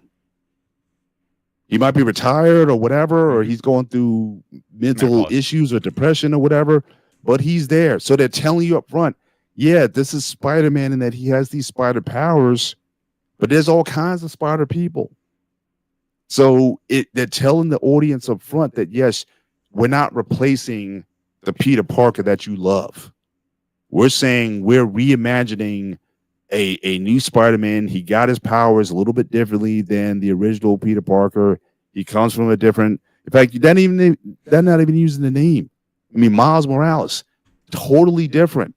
So they're saying we're not, to some people, we're not taking your Spider-Man away from you. Essentially is what they're saying. We're keeping, that person intact, but the focus of this film is going to be on this Spider-Man. And we're going to give you the Spider-Man that you like when it's appropriate to give it to you. We're going to give him to you. But again, I think that's what dissuades a lot of people's issues, the way because I think they saw the elephant in the room and they addressed it in a way that people could embrace. But no one was trying to say this Peter Parker's black. That's not what they were saying.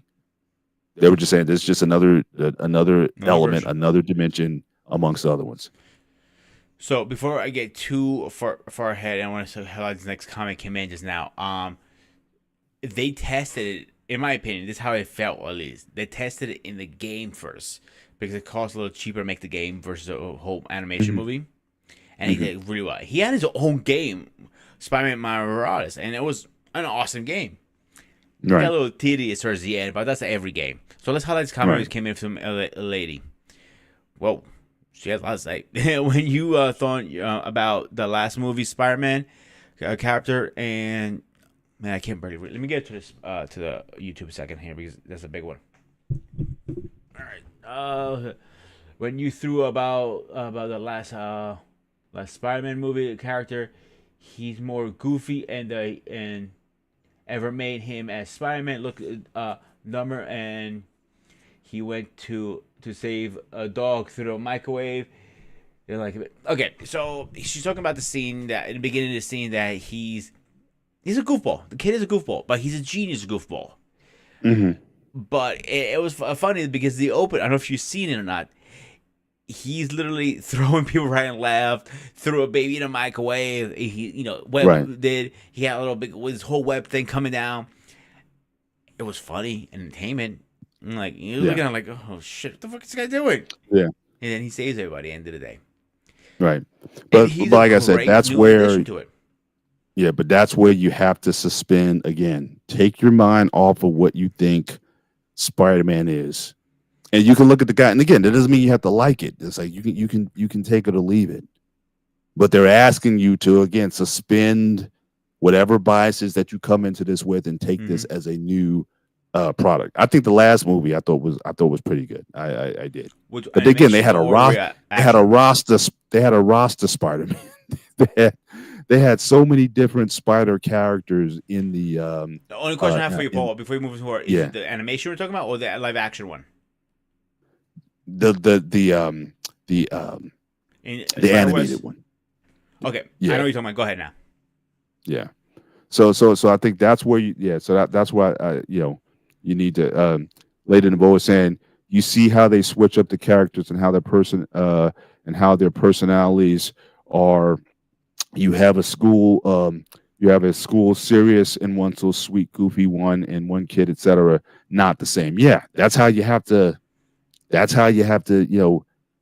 to take it, and it made it a lot easier to absorb. But I like I said, this wasn't a reimagined Peter Parker, and that made the difference. This guy, he had his parents, right? I mean, the classic story of Spider-Man is his parents are deceased or gone or whatever, and he's living with his Aunt May. Now, this is a normal kid. His dad's a cop. His mom is strict and on his butt all the time and stuff. I mean, this is so it wasn't hard for me to to take that. Now, going back to the last live action, I think it was Far From Home was the last live action with when they had the three Spider-Men together, Toby yeah. No Way Home. But now that one I thought that was great too. But I think just overall, I think the whole multiverse thing, I think it's just becoming too dominant. It's like, every movie has a multiverse theme in it. I think it's run its course. Thank you. I think they need to get finally I think they just need to get back to some basic stuff here. But you can take this in so many directions. And it's hard to just keep up with everything. So my problem with that is everybody's fucking doing it. It's annoying. Yeah. Even the Power Rangers are doing it. I'm like, come on here. Yeah. I'm like, give me a goddamn break. Okay, first you guys Marvel. Okay, cool. I'll give you Marvel because in DC, I'll give those two. I'm gonna let those two pass. Yeah. Now you have Power Rangers. Who knows who else has it? I bet you. Watch. Give it a year or two. Star Wars has come out with another one. I'll bet you $10 on that right now. And you're going to see. Star Wars is going to say, oh, we have one too. Star Trek already it came back recently and said, we have one too. If you really watch the last couple of movies, it's definitely two different universes. Like, oh, Jesus fucking Christ. Yeah. Like, you freaking put a blowtorch on my dick is less painful than watching that shit now. Yeah. Lady Nabo has another question. So she's saying, let's talk real movies now. Our level, what you thought about both Equalizers and now the series with Queen Latifah. Honestly, I have a little bit of difficulty with both of them, quite frankly, because again, in my mind, how I imagine things. Now, Denzel, hang on, wait, great actor. Lady, if you wanted me to send you the link, I can have you come up and ask this question if you want to join us. Go ahead. Yeah, great actor, one of the greatest of all time. The guy's in his 60s. I'm sorry.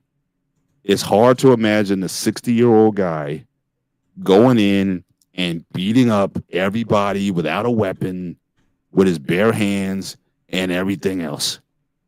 It kind of suspends some belief with me. Now, Queen Latifah, on the other hand, now, again, generally it's hard. Now, again, I know this might be, come off as sexist or whatever. Sometimes it's hard to imagine, again, a woman going out and just beating up a group of men. But now, from what I understand of Queen Latifah, back in the day, she's from Jersey, and back in the day, she was knocking dudes out. So, that could be the real, you know what I mean? I mean, she was no joke back in the day. You didn't mess dudes didn't want to mess with her because she would actually get in real fights with men. So she's got that, that in her to do. But generally speaking, though, you have it's kind of hard for me to sell when you have a woman goes in and beats. But again, not always. Like I thought the Kill Bill series, I thought with Uma Thurman's character in that. I thought that I was mean, okay. yeah, I mean, I wasn't a big fan of that movie, to be honest with you. but she was bad. So I had no issue kind of believing. So I can and you had a lot of the women in that film, at least the way they trained them up or whatnot. Yeah, they were deadly with swords in that. So I could get with I can get with some of that, but generally speaking, I think for a lot of these characters, to be as physically imposing as they are, I think again it's just like wrestling. It's like when you see the little guy beating up the 300-pound muscular dude or whatever. It's kind of CM Punk. They try to make him like he can beat anybody, but the guy is just an average sized guy with an overinflated ego. And I'm thinking matched against the guy. It's just like when he got into a real MMA ring, he got beat up. So that's the thing. I mean, so in wrestling, you have to kind of suspend reality, but when you put him into a real situation with a guy his size, he can't even beat them. But yet he's beating 285-pound, bricks and things of that nature. A little hard to come. Okay, I'm gonna throw a twister on you now because I know we're off topic, but that's okay. For certain movies, I'm cool with that.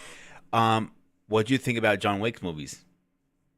I never saw a John Wick movie. I must admit, I've never seen. I haven't. Look,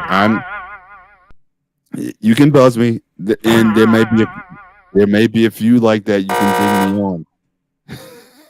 Because again, timing at the time of those movies that I heard of them at the time, but I don't see necessarily like everything that comes out when it comes out. I don't like. Like I said, I'm one of those guys.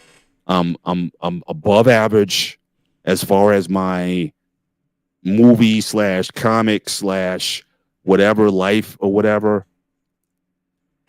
But I haven't seen everything. Now I can certainly go back now that you buzz me. Now I think I have on my to-do list to go back and watch at least the first one. So I can certainly. Yeah, you have to watch. I would recommend you watch the first two. You're right. All of them connect in a way, and they're made so well. That's one thing about God damn, what's his name? I keep forgetting his name. The main actor. He played in Matrix too. Help me out here, dude. Oh, Keanu Reeves? Yes. He's very picky in his roles. He doesn't.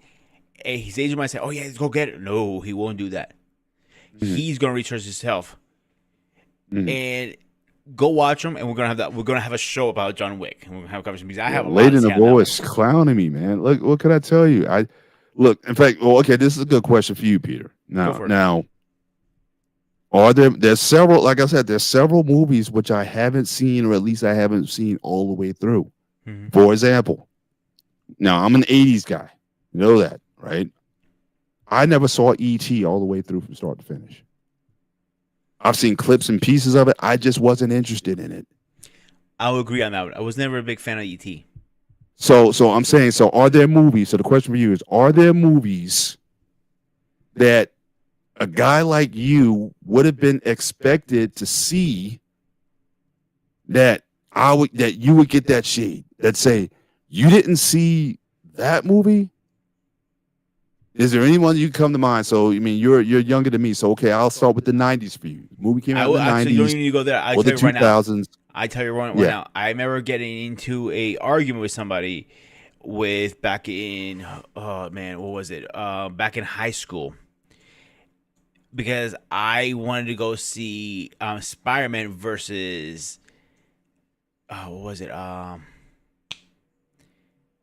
Blade 2. I thought that Spider-Man was a movie I want to go see. And people are like, "Are you stupid? Spider-Man? What are you, a fucking dork?" I'm like, Actually, I am a dork. So what? Mm. So that's one good example. What's going on, my brother? How are you tonight? Yeah, you still want to Andrea? see Spider-Man 2 over Spider-Man over Blade 2? Yeah, I picked Racist. Spider-Man. You got a problem with that? Racist. That's my problem Racist? with it. How do you Racist. call me a racist? You didn't want to support the black man. So you want to smoke? See, Even though that, that, without Blade, there would have been no Spider-Man 1. There would be no Marvel MCU. Everyone credits Spider-Man with the new resurgence of Marvel and all that stuff. It wasn't Spider-Man that did it. Blade was the first one. The second and third one, well, God help us for the third one. I don't know what that was or what it was about. It's just right? that What, was wild. Blade, you mean? The third Blade, yeah, that was wild. So, Yeah. Trinity, Blade. I thought Trinity was pretty good. Blade, Actually, Blade one was good. One was really good. Two wasn't really good. Still good, entertaining. I'll say that. Man, Lady Novo will not get off me, man. She's clowning me for this John Wick. So wait, what you say about John Wick? Nah, she's clowning because I haven't seen John Wick, so she's taking away. Wait, none of she's them? taking away all my cards. Yeah, right? She's taking my BMU card. Wait, hold she's on. like, she's kicking me out of the BMU network. I mean, she's just all over. Depending on what answer I get, she might have a point. bro, which John Wick have you not seen yet? I haven't seen any John Wick movies. I just haven't. She has a point, dude. She has. Oh, so I got okay. So I have an assignment. Bro. I have to go and watch a John Wick movie. But let me ask you just the way I asked Peter. Okay. Is there a movie that everybody saw, that everybody was just like but you just didn't see it because you didn't have time, or you just didn't have an interest, but everybody saw this movie, but you were like, I just didn't get around to it. I mean, is there a movie like that you could say? Well, I used to love going to the movies. Used to love the cinema. Mm-hmm. These days, there's a lot of movies like that, I guess. Right. I'm saying going back to that, like, so you're like you grew up in the 90s pretty much. So I know you're pretty much, yeah, 80s, 90s or the 2000s or whatever, that everybody was like, this was like the blockbuster of the year, where everybody's in, you got to see this movie, but you just didn't get around to seeing it. Yeah, I'm sure there was. Well, I don't know. Man. Early 2000s, probably not. I was at the cinema all the time. All the time. From like 99 to 2002. Yeah. 99 02. I was at the cinema all the time, man. Those same things. Almost every weekend. Just about every weekend I was there. You would have benefited something. Because now the movie theaters, they sell you these passes. Like you can get this monthly pass. You go see a movie as many times as you want within the month, but you pay just like a flat fee, $19.99 a month or something like that. You can go see any movie anytime. Another subscription. No, thank you. Yeah, but I'm just saying, but for you back in the day when you were watching movies like that, back then, that would have been a deal. So if you were still that guy who loves to go to movies, then that those kind of plans would work for you. Some of them are actually worth it. Like the Disney bundle, that's actually worth it. You get ESPN Plus, you get Hulu, and you get Disney Plus for like $6.99. Mm-hmm. That was a deal, because I do watch Hulu. I do watch some ESPN Plus sometimes. Football season, I do. Yeah, football season, I watch ESPN all the time, but yeah, I do use the Marvel stuff. A lot more than I use those free ones like Tubi. They make like these low budget films, man. You got Tubi, right? It's free. Yes. Have you seen any of those low budget? Actually, I got the Tubi simply for the old stuff. I'm a retro guy. So did I. I remember saying Logan's Run on it, man. I watched that shit like 3 times. You know what's funny right now? All the stuff from the 70s, absolutely. Yeah. Like Logan. Hold on. You know what I think is funny? You getting roasted. Paul, you're getting roasted tonight by a lady. You said the last comment. I didn't see John Wick. Okay. All right. Message received. Okay. You need to remind me. I need to have a conversation with BMU that he might have to restrict your privileges for a couple of days. Yeah. I'll say this. John Wick is much more interesting. It's not just a simple movie about bang, bang, beating up and assassinate people. It's a very good movie. So simple as that. It's the world building that does it, Paul. I'll tell you about that. Okay. Pay attention to what's going on around him, like the people he meets, what they're doing. You know what I'm saying? Like it's the world around him that he lives in. That's right. That's what makes that movie so interesting to me. I haven't seen the last one though. This I last haven't one that yet came out, either. I haven't watched it yet. But one thing you're going to like, Paul, and one thing I'm going to say, I'm not going to spoil it. You do not mess a man with his dog. That's all I'm going to say. Okay. I will definitely commit. I will definitely commit to the first one Right. by Now, the here's end of the month. at the end of the film, Paul, this is you're gonna say the same thing everyone in that film said, including myself at the end of the film. All right. So, Lady Neville, You're gonna say this. she's tricking both you guys. She said, "Zip it, zip No, it." I got it. It's not a Zip spoiler, it's not a spoiler or nothing like that. I'm saying it was just a fucking dog. You know what I'm saying? Fuck you, no. Fuck you. It's just a dog. All right. All right. Say no more. I'll say no more, but it's just like, it's like Jesus. All right, so I will. So by the end of the month, I'll report back in, and I would have watched John Wick by that time. At least the first. There were 3 movies or 4. Four. I think that's I'm 4 actually going now. to look it up for you Yeah. and tell you how 4. much was on Prime right now. I watched 3 so far. Amazon Prime. I caught some. Yeah, I have it. I got some. I found some really good bodybuilding documentaries. If you're interested, there's one on Ronnie Coleman. Yeah, I've seen that one. I've already seen that one. Yeah. So have I. It's still Yeah. good to rewatch it because I just rewatched it a few days ago. It's too depressing. I can't watch it. After I watched the first time, I can't. You talking about this the one when he's on crutches and all that now? Like he's they show him on the crutches. I can't watch. They show him in his heyday. You know what I'm saying? Like when he's first bodybuilding. I had all the Ronnie Coleman training. Ronnie Coleman, the Unbelievable, the buddy when he squatted 800. I got all of those. So again, that's you see a person how you see them, and it's like that's what you want to. The guy was the Hulk for real in real life. He was just black instead of green. Yeah. So, Paul, John Wick right now, if you want to watch it, rent it means for one night through Prime is free. Yeah, and I'll definitely check it out. Paul, they showed him he was dumbbell pressing 200-pound dumbbells in each hand. Yeah, 200 pounds in each hand, incline. Yeah, like I said, I got and an 800 pound all the videos. Yeah, it's like 800-pound squat. Why are you putting that on your? I did this. There's a new channel. That's the new hotness. The new his popularity is just exploding. You know what I'm saying? It's called This Might Be Risky, right? And the host is called. His name is DJ Hamp.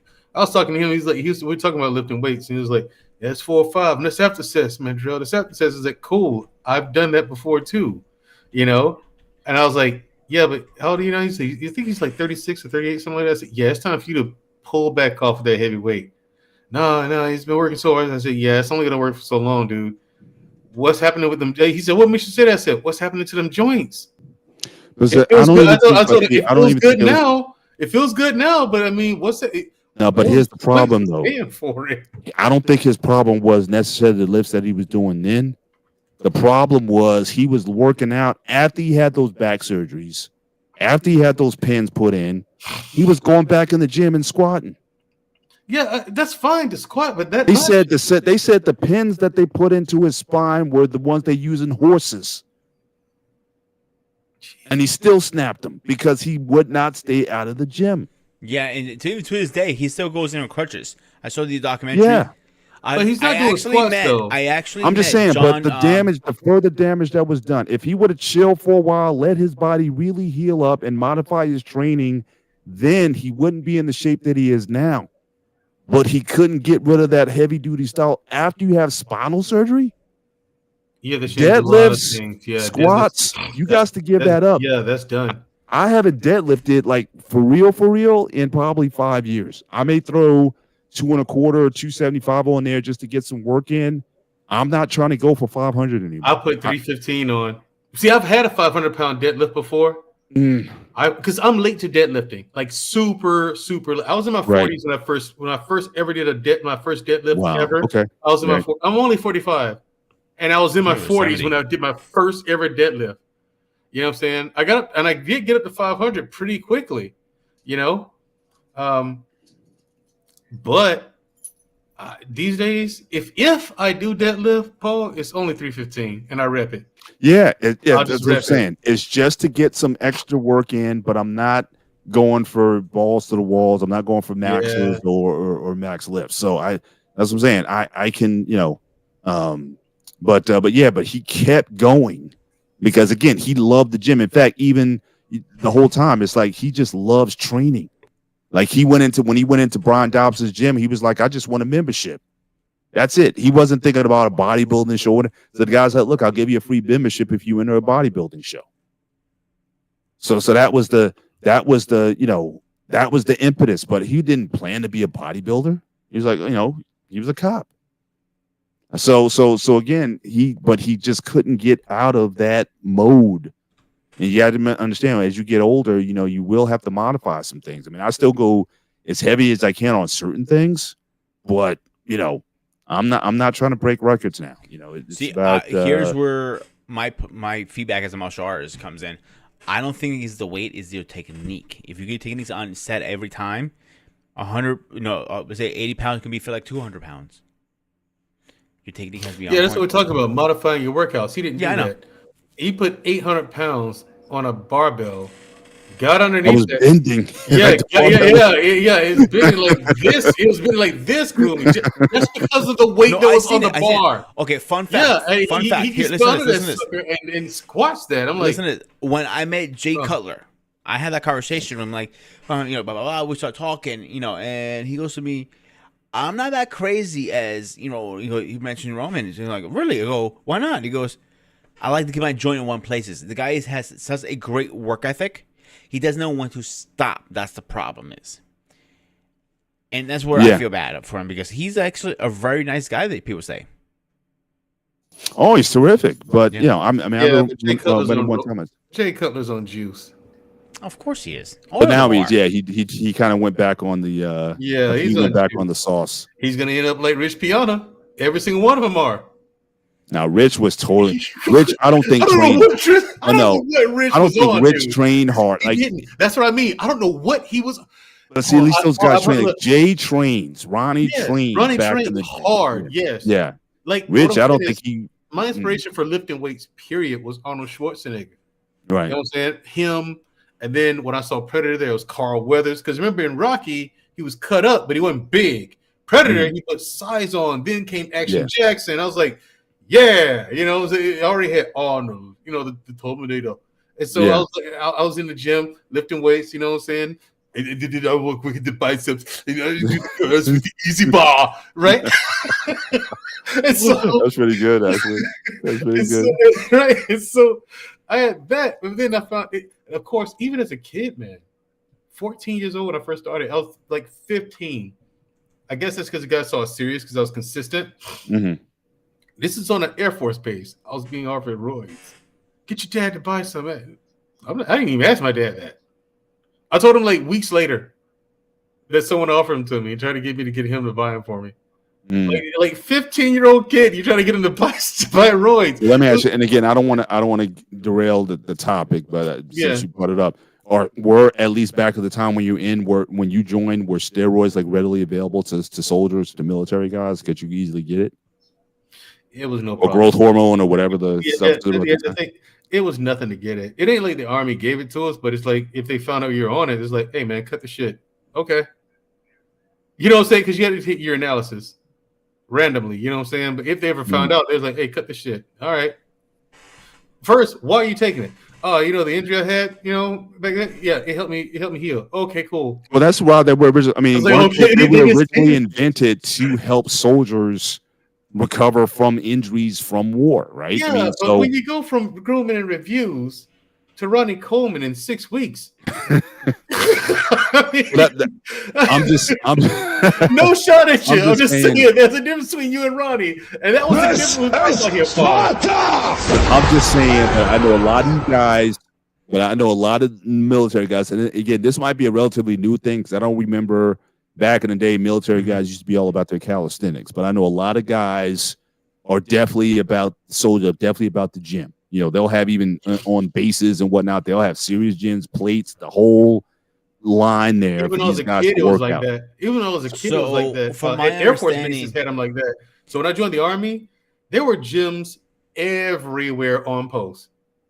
Paul, like okay, when I first got there, there's a barracks where I kept my TA-50, my rucksack, battle gear and stuff like that, right? I kept it in the closet, locked up in a closet in my room and locked up. But there was 2 gyms Not even a quarter of a mile from that one building. 2 different ones. 2 different gyms on post. On post, there's gyms everywhere, man. All over the place. Weight rooms everywhere. You know?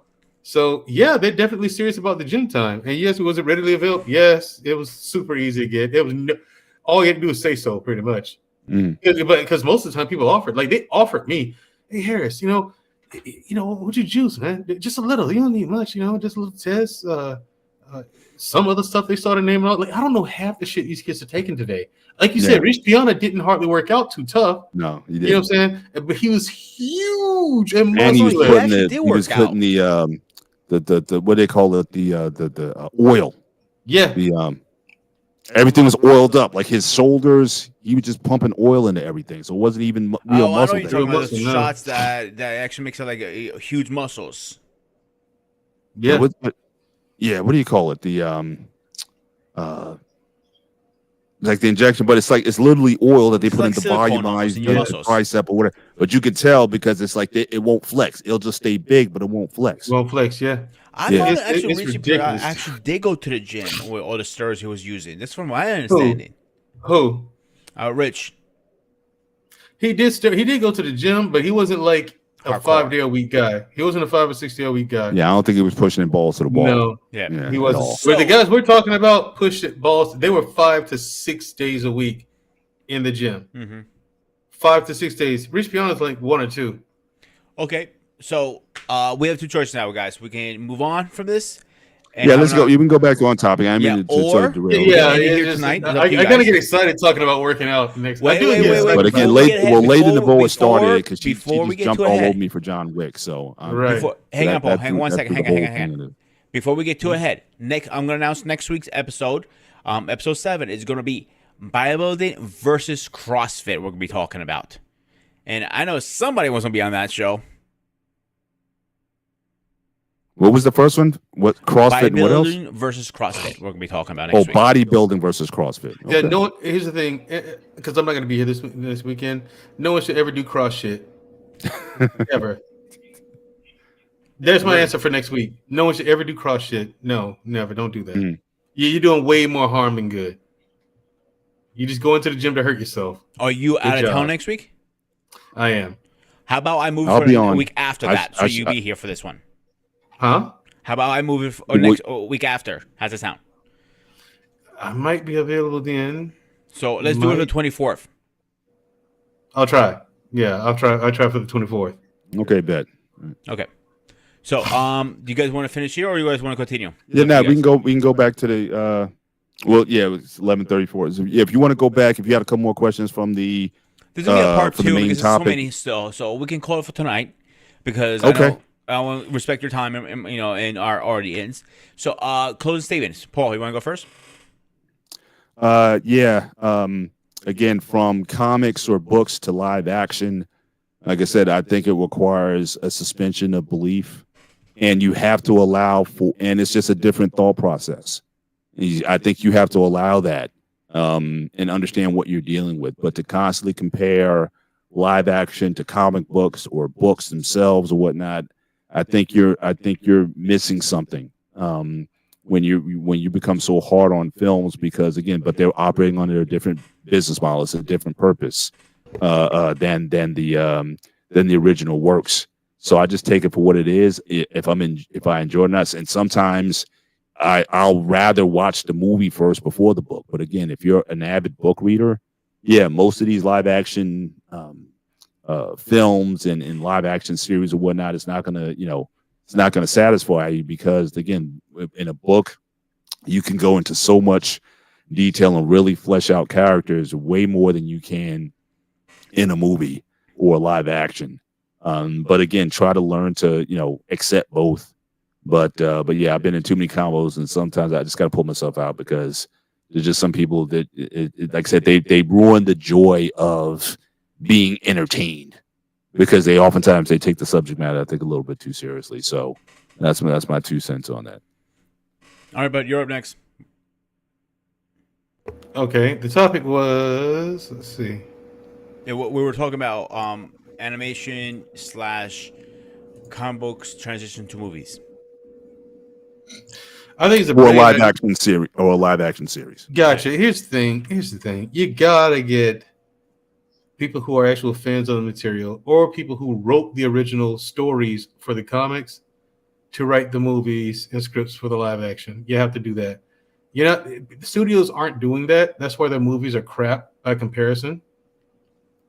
For example, perfect example, Warner Brothers, right? I don't know if you know about the animated DC films. Yeah. Right. If you have Disney Plus, I think if you have HBO Max, I think all of them are there. Which Yeah. I do. Yeah, all of them are there, and I love them.